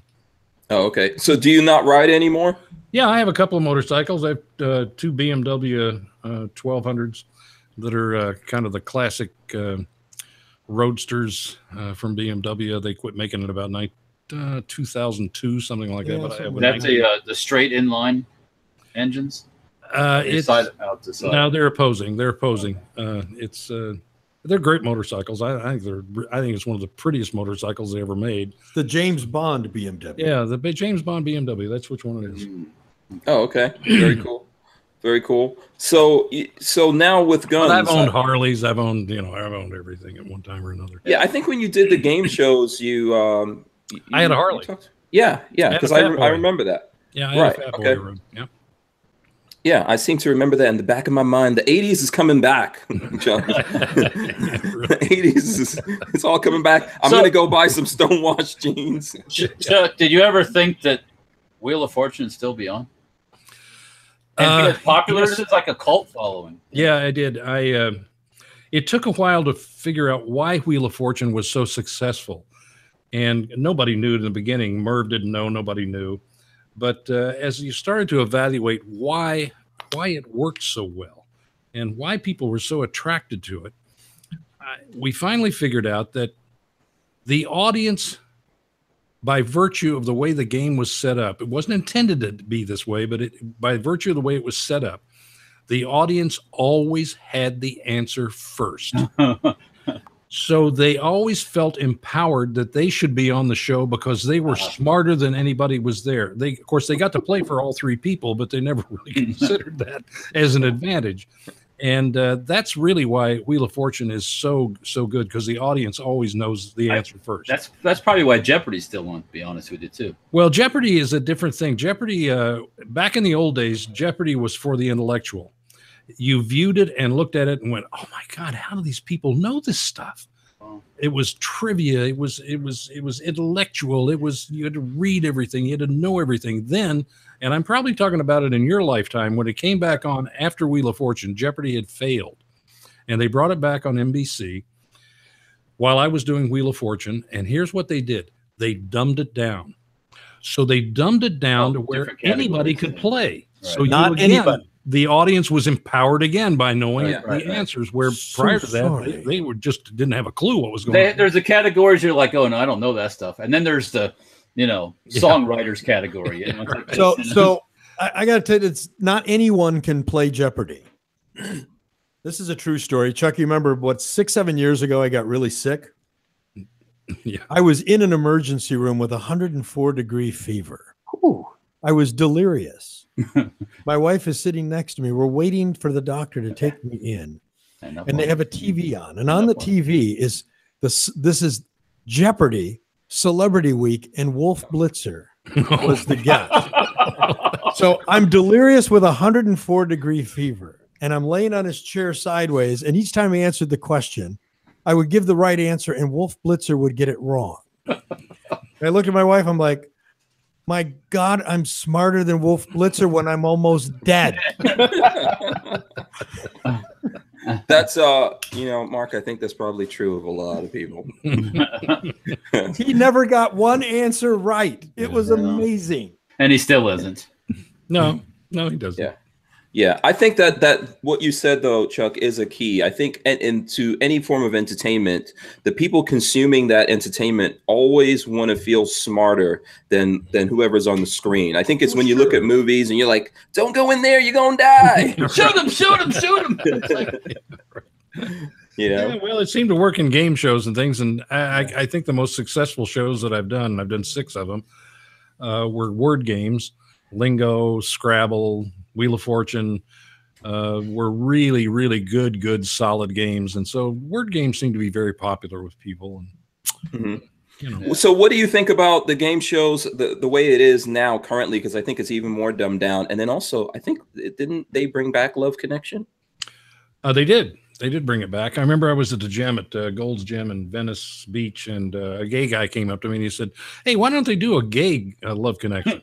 And I said, "Well, that wouldn't really be for me, and maybe you would like to try to do that." So now they went ahead and they have done it.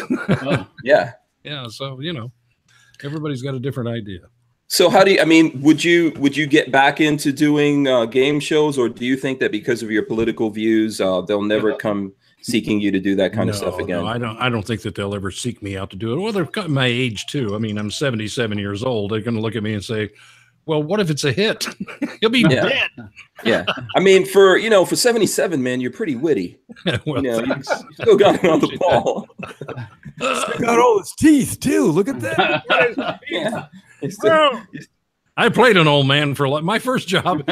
My first job in Hollywood was Mr. Dingle on the New Zoo Review, and Mr. Dingle was like 117. So you're just like John Dingle.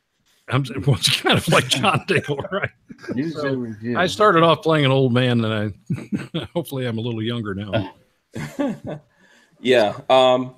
So never. You don't think you'll ever go back to that, even? It's not even a matter of going back to it. I don't think that.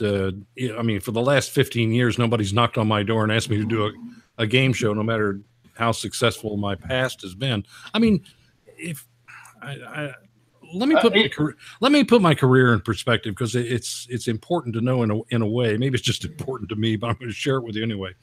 I did Love Connection for 7 years as #1 show on NBC. Then the next show I started was Love Connection. Wheel of Fortune. Started Wheel of Fortune, then Love Connection. What did I say? Yeah, I'm at Wheel of Fortune. So I did that for 7 years, #1 show on NBC. Then 6 months later, I picked up Love Connection, which was not a game show. It was a talk show about one subject, but you all know what that was. And that lasted 12 years. 6 months into Love Connection, NBC contacted me and said, "We have this game called Scrabble, and a guy from Australia that wants to do that. Do you want to do it?" And so I said, "Sure." So I picked up Scrabble. I did Scrabble for another 7 years on NBC. At the same time? At the same time I was doing Love Connection. So Love Connection lasted 12 years. Wheel of Fortune Scrabble lasted 14 years. And then I moved on to, what was the next one? The next one was Home and Family? No, Dating Game. Dating Game was the next one was Dating Game, and Sony asked me if I would do Dating Game, and I remember going through the conversation. They were having a lot of problems with it because they were revealing things that they changed the game up, and I said, "You go back to the original game and I'll do it. There's nothing wrong with it. Don't fix it." I did that for 5 years in syndication. I did it longer than anybody had ever done at that point, and I was like the 15th host. You know what? You're like a white Steve Harvey. Yeah, right. Well, I know Steve, so I think he might take a little issue with you on that. But anyway, I did that. Maybe Steve Harvey's really Black Chuck. Yeah, that could be true. Yeah. We're going to change that. We're going to start calling him Black Chuck from now on. So then, go ahead and do that. Then after doing Love Connection, they came at me with Greed on Fox, which is a nighttime show that only lasted 2 seasons, but it was number 3 overall, and I have no idea why they canceled it. Dick Clark produced that.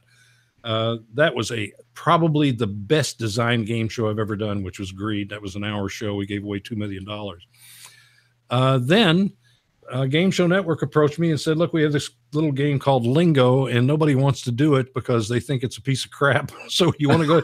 It's true. They said, "Nobody wants to do this, and we're going to give you 2 shows from the 70s that we'd like to re-up, or you can do this game show called Lingo, which nobody knows anything about." And so I looked at it, did Lingo, went over to Holland, and shot the first 13, came back. It was #1 with a bullet on Game Show Network. It never stopped. And I did that for 7 years. Wow. And that was my last, big show. So but now Bingo was kind of interesting because anybody from 7 to 18 knew who I was. So here I am. I'm in my 60s running around Walmart, and all these little kids are going, "Hey, aren't you that guy who does lingo?" Yeah, lingo man. What's wrong with this picture? So it seems.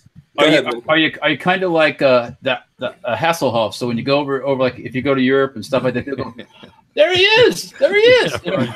No, I'm nothing like David Hasselhoff. Okay. I'm really good looking. Well, I mean, just notoriety from the shows and stuff. Okay. Well, remember, Chuck, I happen to be the #1 death metal player in Sweden. I mean, I kind of got that David Hasselhoff thing thing try going. To check that out and see if he's right. He's got that German thing going, but I do have the death metal player, #1 death metal guy. I don't know about research that and find out if that's true or not. Yeah, exactly. I know he is. Babyface, look it up. I don't know about Hasselhoff, but you do look like Harvey Keitel a little bit, Mark, I would say. I get Harvey Keitel going. Yeah. Do you get that every now and then? I do. There's a few of them I get, but Harvey Keitel is one of them. In fact, I had a client recently told me that I was the guy off of Reservoir Dogs. Not Reservoir Dogs. The part in what's the one that Travolta did in You're on Your Own. No, you know the one I'm talking about. The one before Get Shorty, the one that brought Travolta back. Yes, Babyface P. Come on, Babyface. What are you doing? Okay, that's it. I'm trying to get my hungry fiance food. I need a shock collar for Babyface P. Good Lord. Poor woman is hungry. It's a Quentin Tarantino movie. That's why I've Pulp Fiction. It's coming up in the chat. The people in the chat are faster. Hey, Mark, was it Pulp Fiction? It was Pulp Fiction. I'm going to tell you, before this show started, folks, I want to tell you, we were sold a bill of goods on Babyface that has not manifested itself on this program. Yeah. I can see this audience out there going, what the hell are they talking about? Yeah. No, we've right now live in the chat, we got about 200 people talking, asking questions. Hey, hit the likes button, people. Come on, hit the likes button. Yeah. So it seems to me, Chuck, like you're all game showed out at this point. But the thing that I was not, but they are. Yeah. Well, the thing I was going to say to you, we were talking about YouTube and political parties and entertainment and all of that. I think that we need to do our own stuff. And what I mean by we is people that think the way that we do. We need to take ownership of this instead of letting Hollywood and, the mainstream news media dictate to us and our children and our grandchildren and so on what's real. We need to take some kind of ownership. What do you think about that? I know you're right. And it's like Christian programming. For years, Christian programming kept saying, we need to do something and we need to get our message off. And they did such a poor job normally doing it. Hollywood did a much better job with Mel Gibson and people like that doing much better movies.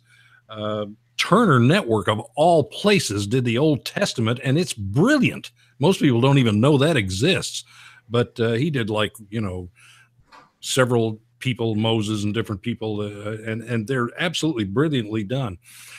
The problem is it seems like you can never get enough conservatives on the same page to really go after this in a coherent way with the kind of talent you need in order to produce those kinds of movies, those kinds of television shows, the things that are really entertaining.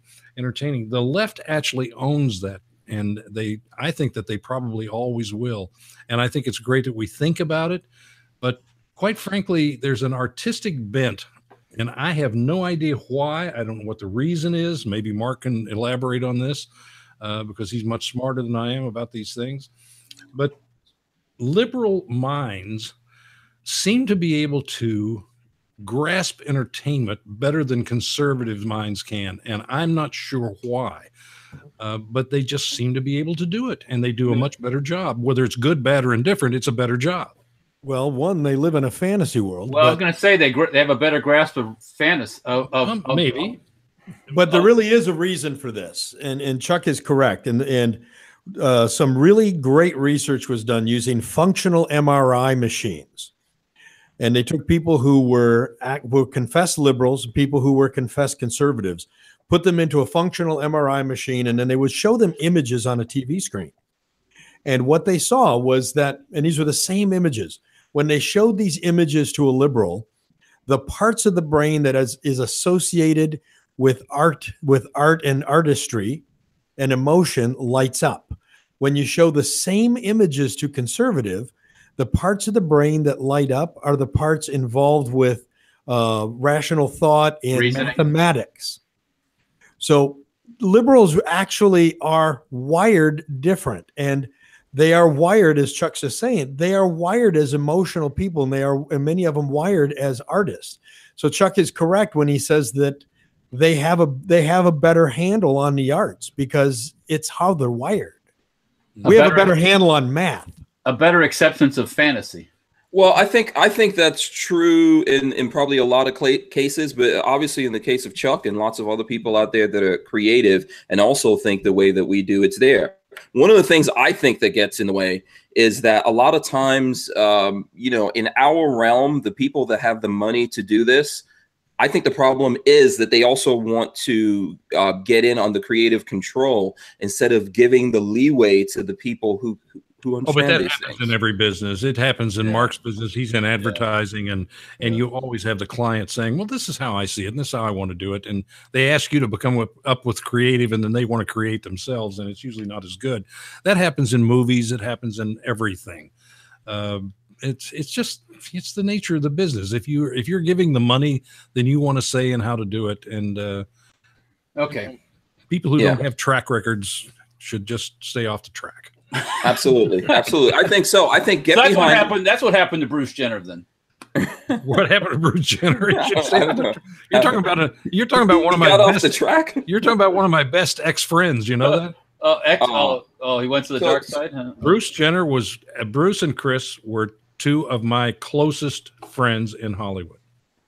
And you did a lot of stuff with him. I've seen you. I saw that picture on. I saw a picture on of you and the one female athlete and him standing. You were talking to him at some event or something. No, I've known Bruce forever. We used to ride motorcycles together. We played golf together. We hung out at each other's houses. I've known his taught him children. how to ski, didn't you?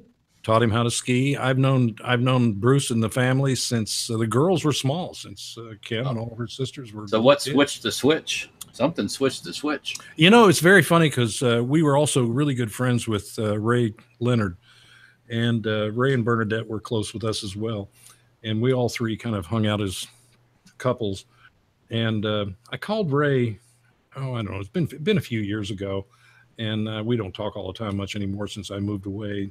But I called him and I said, what's really going on with Bruce? This is before Bruce really came out. And I said, what the heck's happened with Bruce? He said, man, I don't know. I'm staying away from that. And I said, are you kidding? You guys aren't seeing each other? He said, no, I don't want to go there. So he was kind of non-committal, but you would think, this is the thing that surprised me until I heard one of his ex-wives say it. Bruce was a master chameleon. You would think that all of the time we spent together, there would be some hint, something that you would kind of go, it's just not right. Something's wrong here. I never saw it. The only time I saw it was I was in Park City, and he asked me to teach him how to ski because he didn't ski. And we're up on the hill, and he was going with Kristen. It was before he married her. And I looked at him and I said, what have you done to your face? He said, what do you mean? I said, well, you're prettier than my wife. What have you done to your face? This is part of Chuck's political correctness, that he always couches things in the softest of terms. Yeah. And so anyway, I was doing it as a joke, and he said, Chris wanted me to get my face done and stuff. So he kind of laid it off on her, and nobody ever said anything about it anymore, but he had definitely started to look at that point a little more feminine. And I mean, Bruce was an incredibly masculine looking guy. And yeah, I mean, this was Bruce Jenner was a real life American Superman. Right? Yeah, let me tell you something. We started skiing in the morning, and I kept telling him, I said, why don't you get a pro to take you out? I mean, I'm an okay skier and stuff like that, but I'm not that. You're a good skier. So I said, why don't you get a pro? He said, no, I want you to teach me. So I spent the morning going through turns and things, and he caught on really quick. And by the afternoon, in Park City, there was a GS course, a giant slalom course that was set up, and you could pay to go through it, and it would time you at the end. But it was all rutted out. So there are big ruts after people have used it a long time around the poles that come up when you turn back and forth. And there's a certain way that you use these ruts. When they're there, you can compress the ski and then pop out of that rut. But it really takes an incredible amount of coordination and ability to be able to do that and to do it properly. By the third run, he owned it. And that was in a day.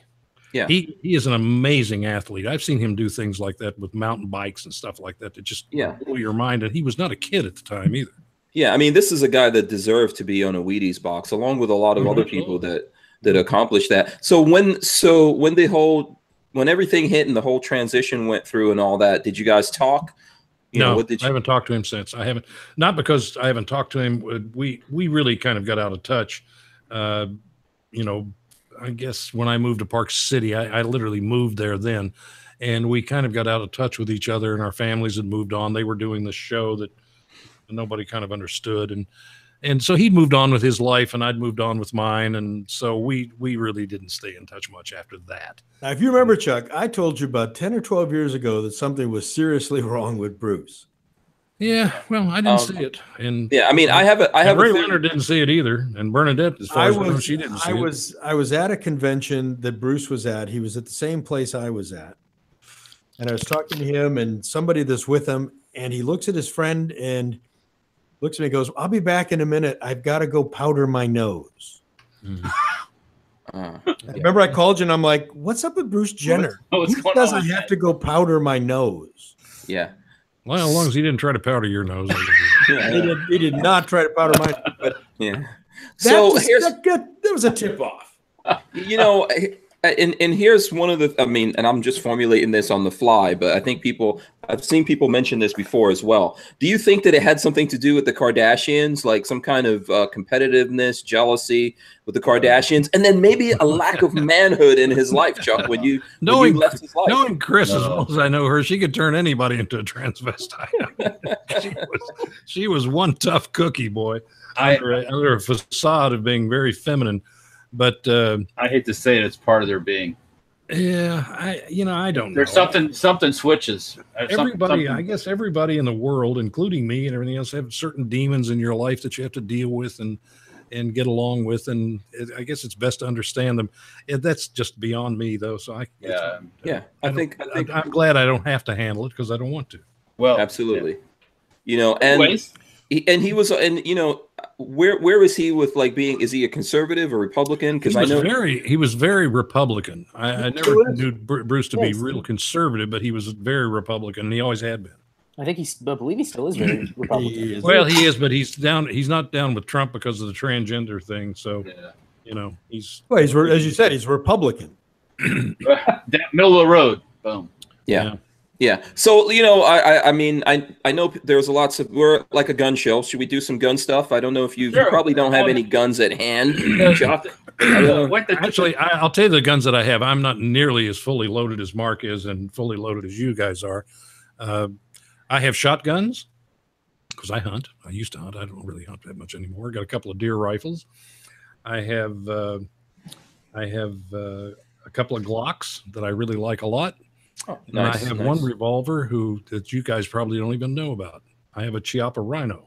Oh, I do. We know a lot. You got a Chiappa Rhino? Do you have Walter's got one sitting around. No, I don't have one, but I know of them. So test me. I tell you what, it's the coolest gun. It'll shoot a 38 mag or a 38 regular. It literally has no kick at all. It's just amazing.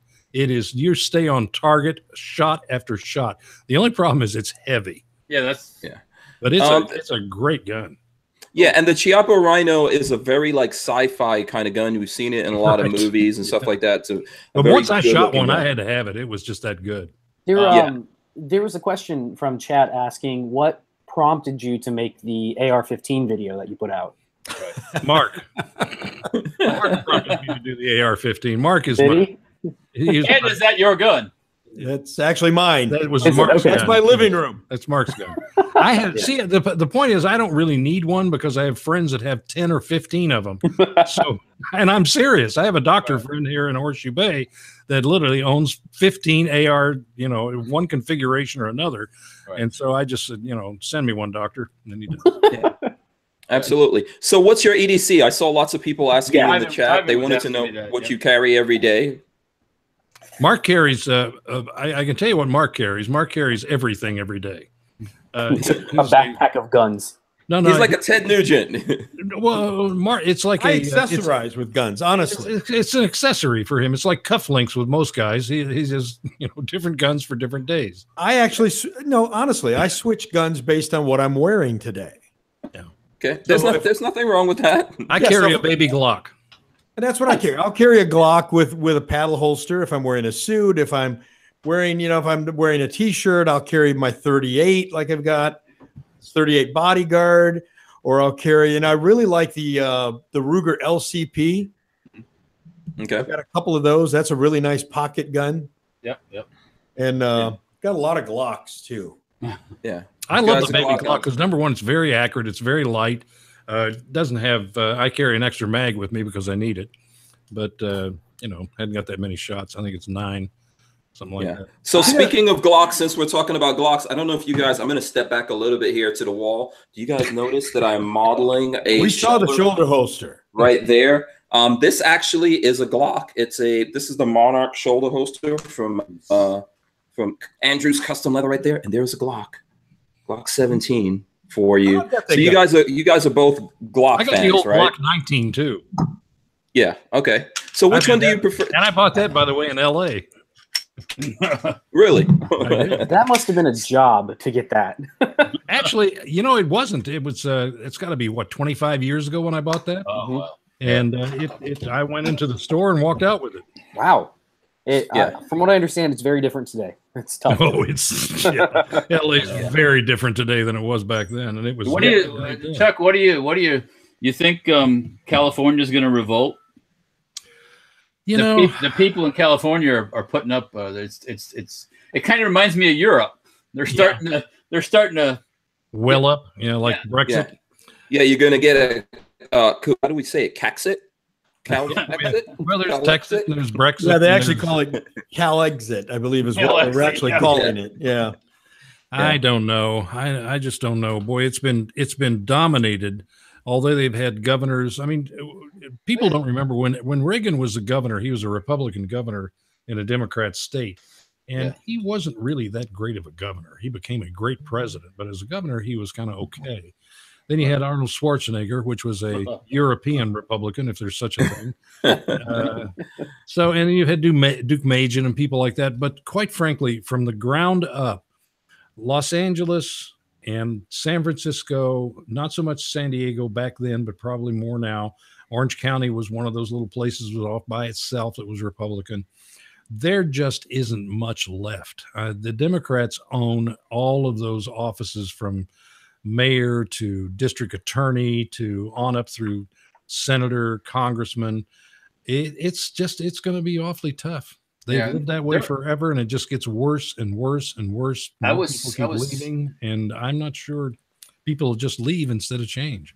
Right. I saw something about their electoral process. They're about the primaries and this and that and the other, where you can where you don't end up with a Democrat or Republican. You end up with 2 Democrats in the primary. So it's bizarre. They call it a jungle primary, and what they do is everybody comes in and votes.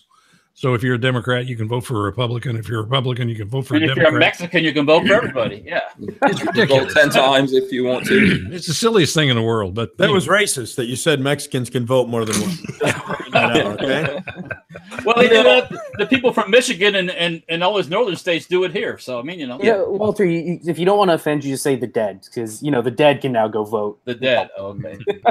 Well, they've now passed this thing in Ohio where they can clean out the rolls if you haven't voted in a number of years, and the left is going insane over that. Oh well, yeah.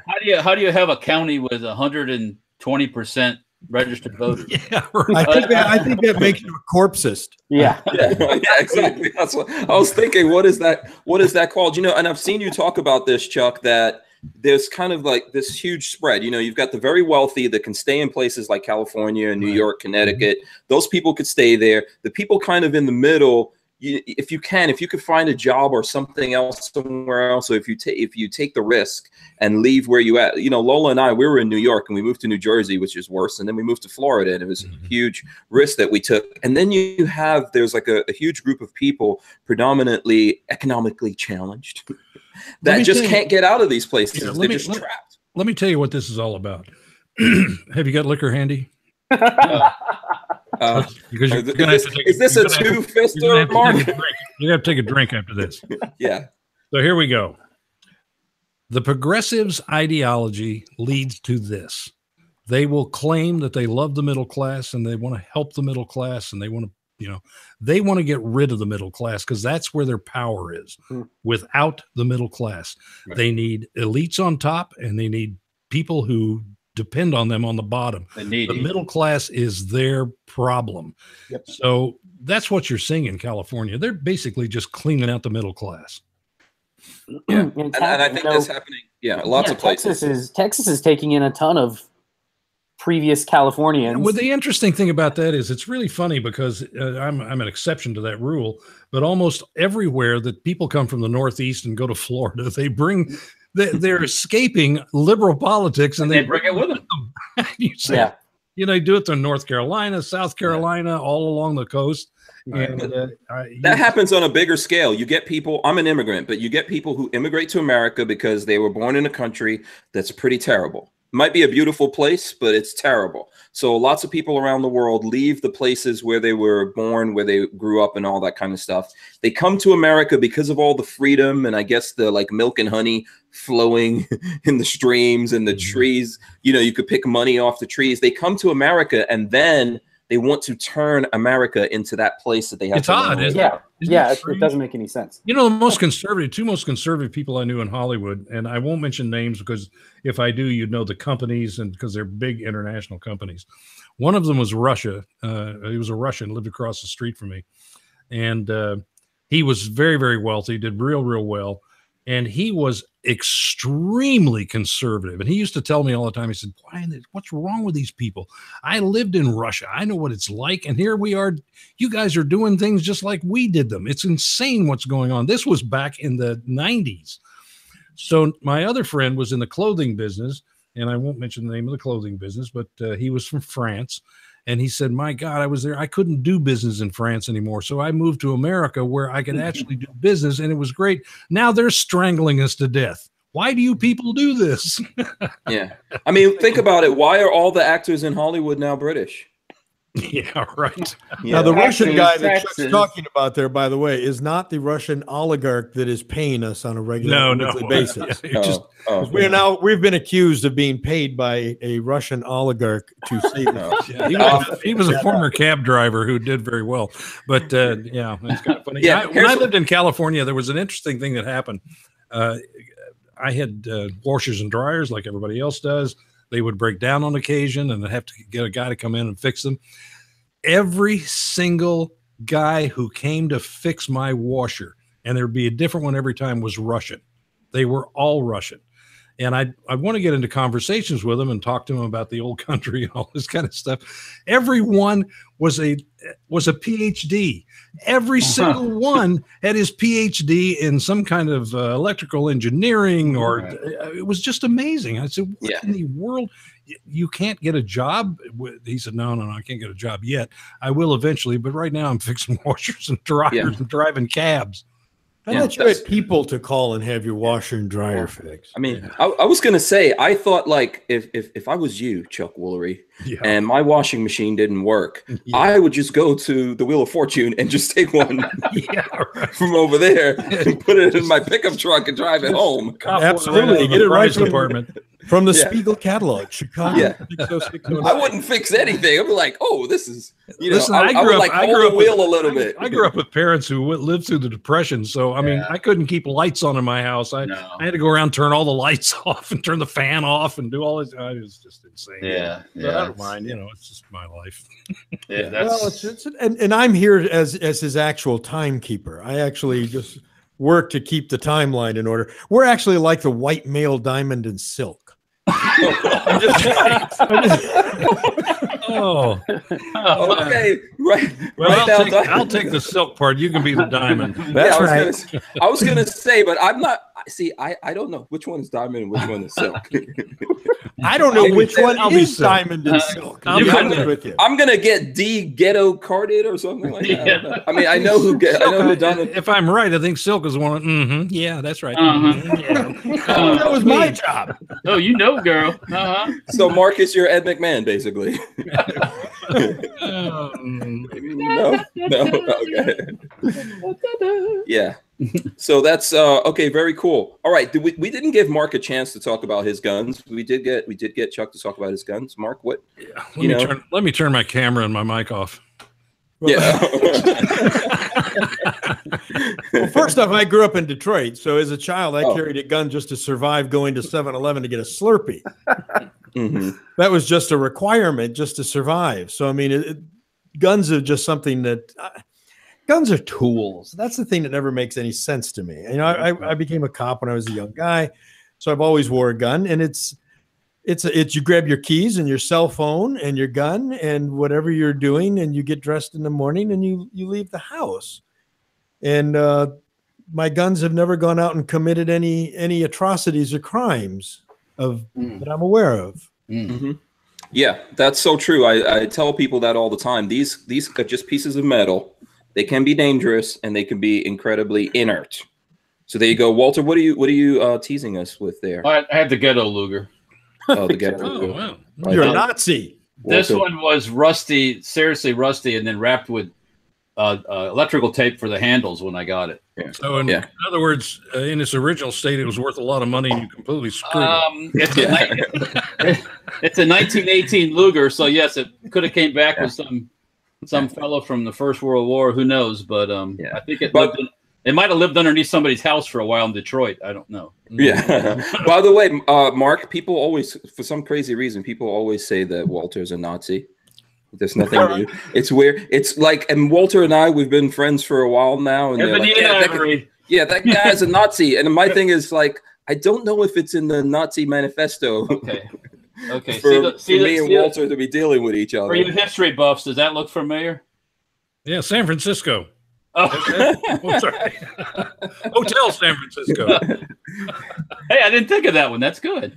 Yeah. My logo for my company kind of looks like the Africa Corps logo, minus the ancient Indian symbol on it. Yes. Yeah. You're in the gun business, right? Yes, correct. Yes. As a gun dealer or as a gun manufacturer? I'm a manufacturer. Yes. What do you make? We make our primary thing is 50 caliber uppers for AR lowers, 50 BMG, so you can convert an AR-15 into a 50 caliber rifle. Oh, I need one of those. Oh, you need a couple of them. That's got to put you on your butt. No, it's not bad. It's really not bad. What kind of recoil does that sucker have? It's got manly like recoil. Well, then shoot it. Let's see you. Just shoot it there in your studio. Oh yeah, okay, sure. He shoots them in his he shoots them in the workshop, but we can arrange for you to shoot some of these guns. Yeah, you can do that. Yeah. Where in Florida are you at? Where in Florida are you located? I'm in the Tampa Bay area. So am I. And are you also in Tampa? Well, I'm just outside of Gainesville, but we can absolutely arrange something. Oh yeah. You know, for Mark's you guys. Always in the right spot. I'm in Texas. It'd take me, a day and a half. Well, even longer than that because I have a wagon and a couple of oxen. Chuck, we got this thing called UPS nowadays. You know what I'm saying? Yeah. Or after you pay your Amish tax. Yeah. So. Right. Well, Walter, if you're in Tampa, I've got a home on Clearwater Beach. Well, I live in Safety Harbor. Okay, so, you know right where you're at. Yeah. I think I sense a love connection. Better you than me. Yeah. So here's the fire some 50 caliber AR-15s. Yeah. Yes, we can make this happen. Plus, we take big shotguns and make them the little shotguns, and we do a bunch of different stocks for, like PDW style stocks for AR-15, SIGs, CZs, an MP5. So. Yeah, stuff like that. Also, Walter has a couple of machine guns. I have a couple. Yeah, because I'm a class 2 manufacturer, so I can make all that stuff, suppressors, machine guns, all that fun stuff. Yeah. Absolutely. So here, you know what? I mean, we're getting to the point where I'm going to start to wrap up, but I have one last question for Mark and Chuck that I don't think I can leave without asking you guys. How the hairy heck did you two guys wind up meeting? I'll let Mark tell you that story. Well, it was, I had a client that came to me and we were debating. The client wanted to hire, I'm in the ad business, and the client wanted to hire a celebrity. And the client came to me and said, let's get Regis Philbin. Regis Philbin. And I looked at him like, you know, I get it. I get the whole Regis Philbin thing, and he's a nice guy, but Regis has a lot of people who actually don't like him. I said, let's get somebody that people don't not like. Let's get somebody that everybody likes. Well, who would that be? I'm going to recommend this guy, Chuck Woolery. And I didn't know him at the time, but, you know, we're in the business. And so anyways, the client agreed, and Chuck flew to Detroit to shoot a video, to shoot some commercials. We were walking through the Renaissance Hotel, and we'd picked him up with my wife's car. And on the back of my wife's car was the Christian fish symbol. And Chuck gets in the car and he goes, you know, I know what that symbol is. And I'm like, oh, do you? Do you really know what this symbol means? And Chuck looks at me and he goes, yeah, I know exactly what that symbol means. And that symbol means, you know, that you're a follower of the Lord Jesus Christ who died for our sins. And I'm like, whoa, wait a minute. I think I said it's an ichthus. You did say it was an ichthus. Yes, you did. And one thing turned to another. And I remember we're walking through the Rensen, so we just known each other. And you looked over and you put your arm on my shoulder. And you said to me, I don't know if you remember this, and you said to me, I've been asking God to give me a Christian man to work with. And he has a real sense of humor because he sent me to Detroit. I do remember that. You know, the Lord works in mysterious ways. That's how it goes. They say, yeah. Boy, does he ever. Yeah, absolutely. So we've been together now. Just went downhill from there. We've been together as friends and kind of co-conspirators and working partners for what, 20 years now? Oh, more than 20 now. Yeah. Plus 20 plus years. Yeah. Yeah. I think you guys make a great team. You guys make a great team. I'm going to tell you something. I know this guy and I love this guy. You see us kidding around, but he's an amazing person, and he has wisdom beyond comprehension of what people think. And he is the most honest human being that I have probably ever known in my life. Chuck is not capable of lying. Which means I'm the first guy off Survivor Island. Yeah, that's what I was going to say. Usually people don't like you when you're like that, Chuck. I know. No, I run into that problem all the time. And there are times when Chuck has told the truth and I've gotten him to the side and I'm like, you know, it's just a little more honesty than we needed today. That does sound very much like me. Yeah, that's what Lola tells me all the time. She's like, you need to shut up sometimes. And that's when I give him this face and always go, really? Yeah, you don't know. I don't think you know any other way to be, right, Chuck? Yeah, I have to be careful because he's right. There is a brutality to honesty sometimes, and you need to be sensitive of other people that you're just not, you don't want to be in their face with it. So I've kind of learned to moderate my honesty, or what at least, you know, of course people say, well, what's honesty to you? May not be honesty to me. But it's kind of a careful, fine line you have to walk sometimes when you want to be honest. I think other people just need to be men and women and learn how to deal with that shit. I know. And the problem is when you're really an honest person, you're always disappointed in somebody else because most people aren't. So you kind of set yourself up to get your feelings hurt quite a bit, and you know that happens on occasion. But I'm big boy now. Get over it. Yeah. Well, Very cool. You're an incredibly honest guy, and you view the world in a way where you expect other people to do the same thing. Yeah. Mark is kind of one of these guys who I've never met anyone in my life, which is kind of what draws us in as friends. He is the most optimistic person I've ever known in my life. I mean, he can find optimism in a train crash. It's just amazing. But look at it this way. The train really didn't, really. And it's refreshing. It really is. And so we have different what I want to say, different gifts, I guess, more than anything else. We have different gifts as different people, and yet they seem to mesh together very well. And we've had a long and strong friendship, and we're very close friends. We're really Mark is my closest friend. That's what kind of makes friends. Sometimes you work off each other, right? Or you have things that draw you together, or and we help each other. I mean, we really do. We really have been great help to each other in our lives, and that's really priceless when you come to a friendship and you can help each other. Yeah, a wise man once told me that a true friend, the way you could be honest and all that kind of stuff, the way that I see that you guys are is worth his weight in gold. So I think that's pretty awesome. Okay, we have a different term for it real quick. I'm going to give you this. We refer to it as dead hooker friends. I knew he was going to go there. Oh, yeah. Are you guys familiar with dead hooker friends? Tell us. I've got a couple. Tell us. Okay, here's what a dead hooker friend is. You guys may be dead hooker friends. I don't know about Babyface. I'm not sure. He's questionable at this point. He's fallen down. He's fallen down today. Okay. Dead hooker friend is, who is the guy in your life that you can call at 3 o'clock in the morning tonight?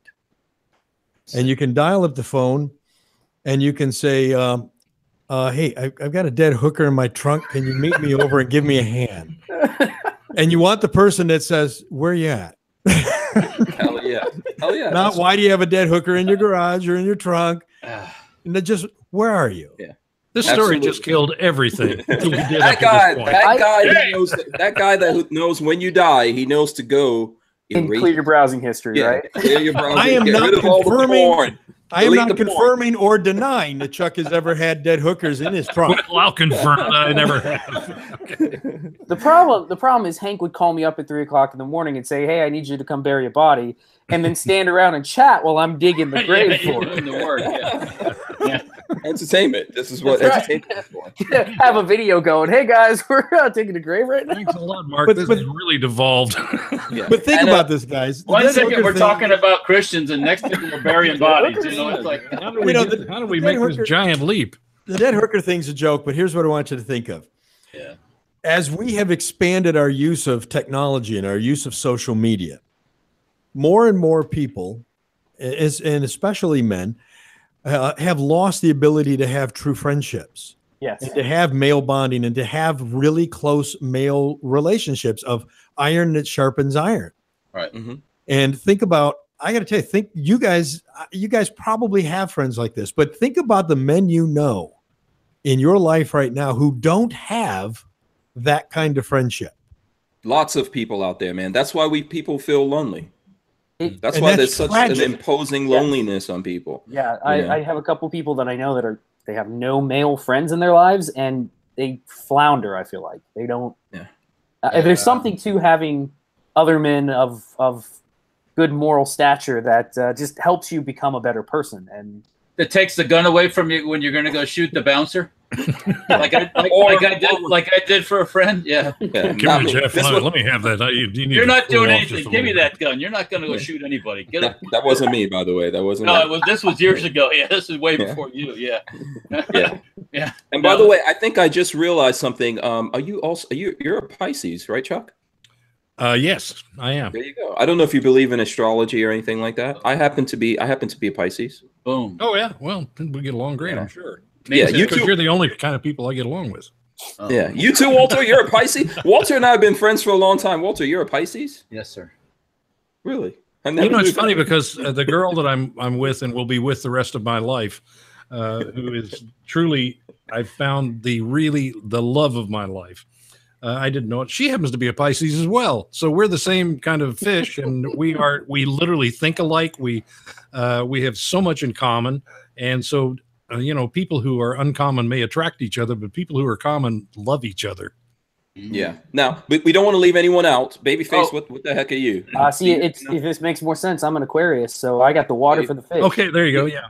You're an Aquarius like Lola. That's why me and you get along. And what are you, Mark?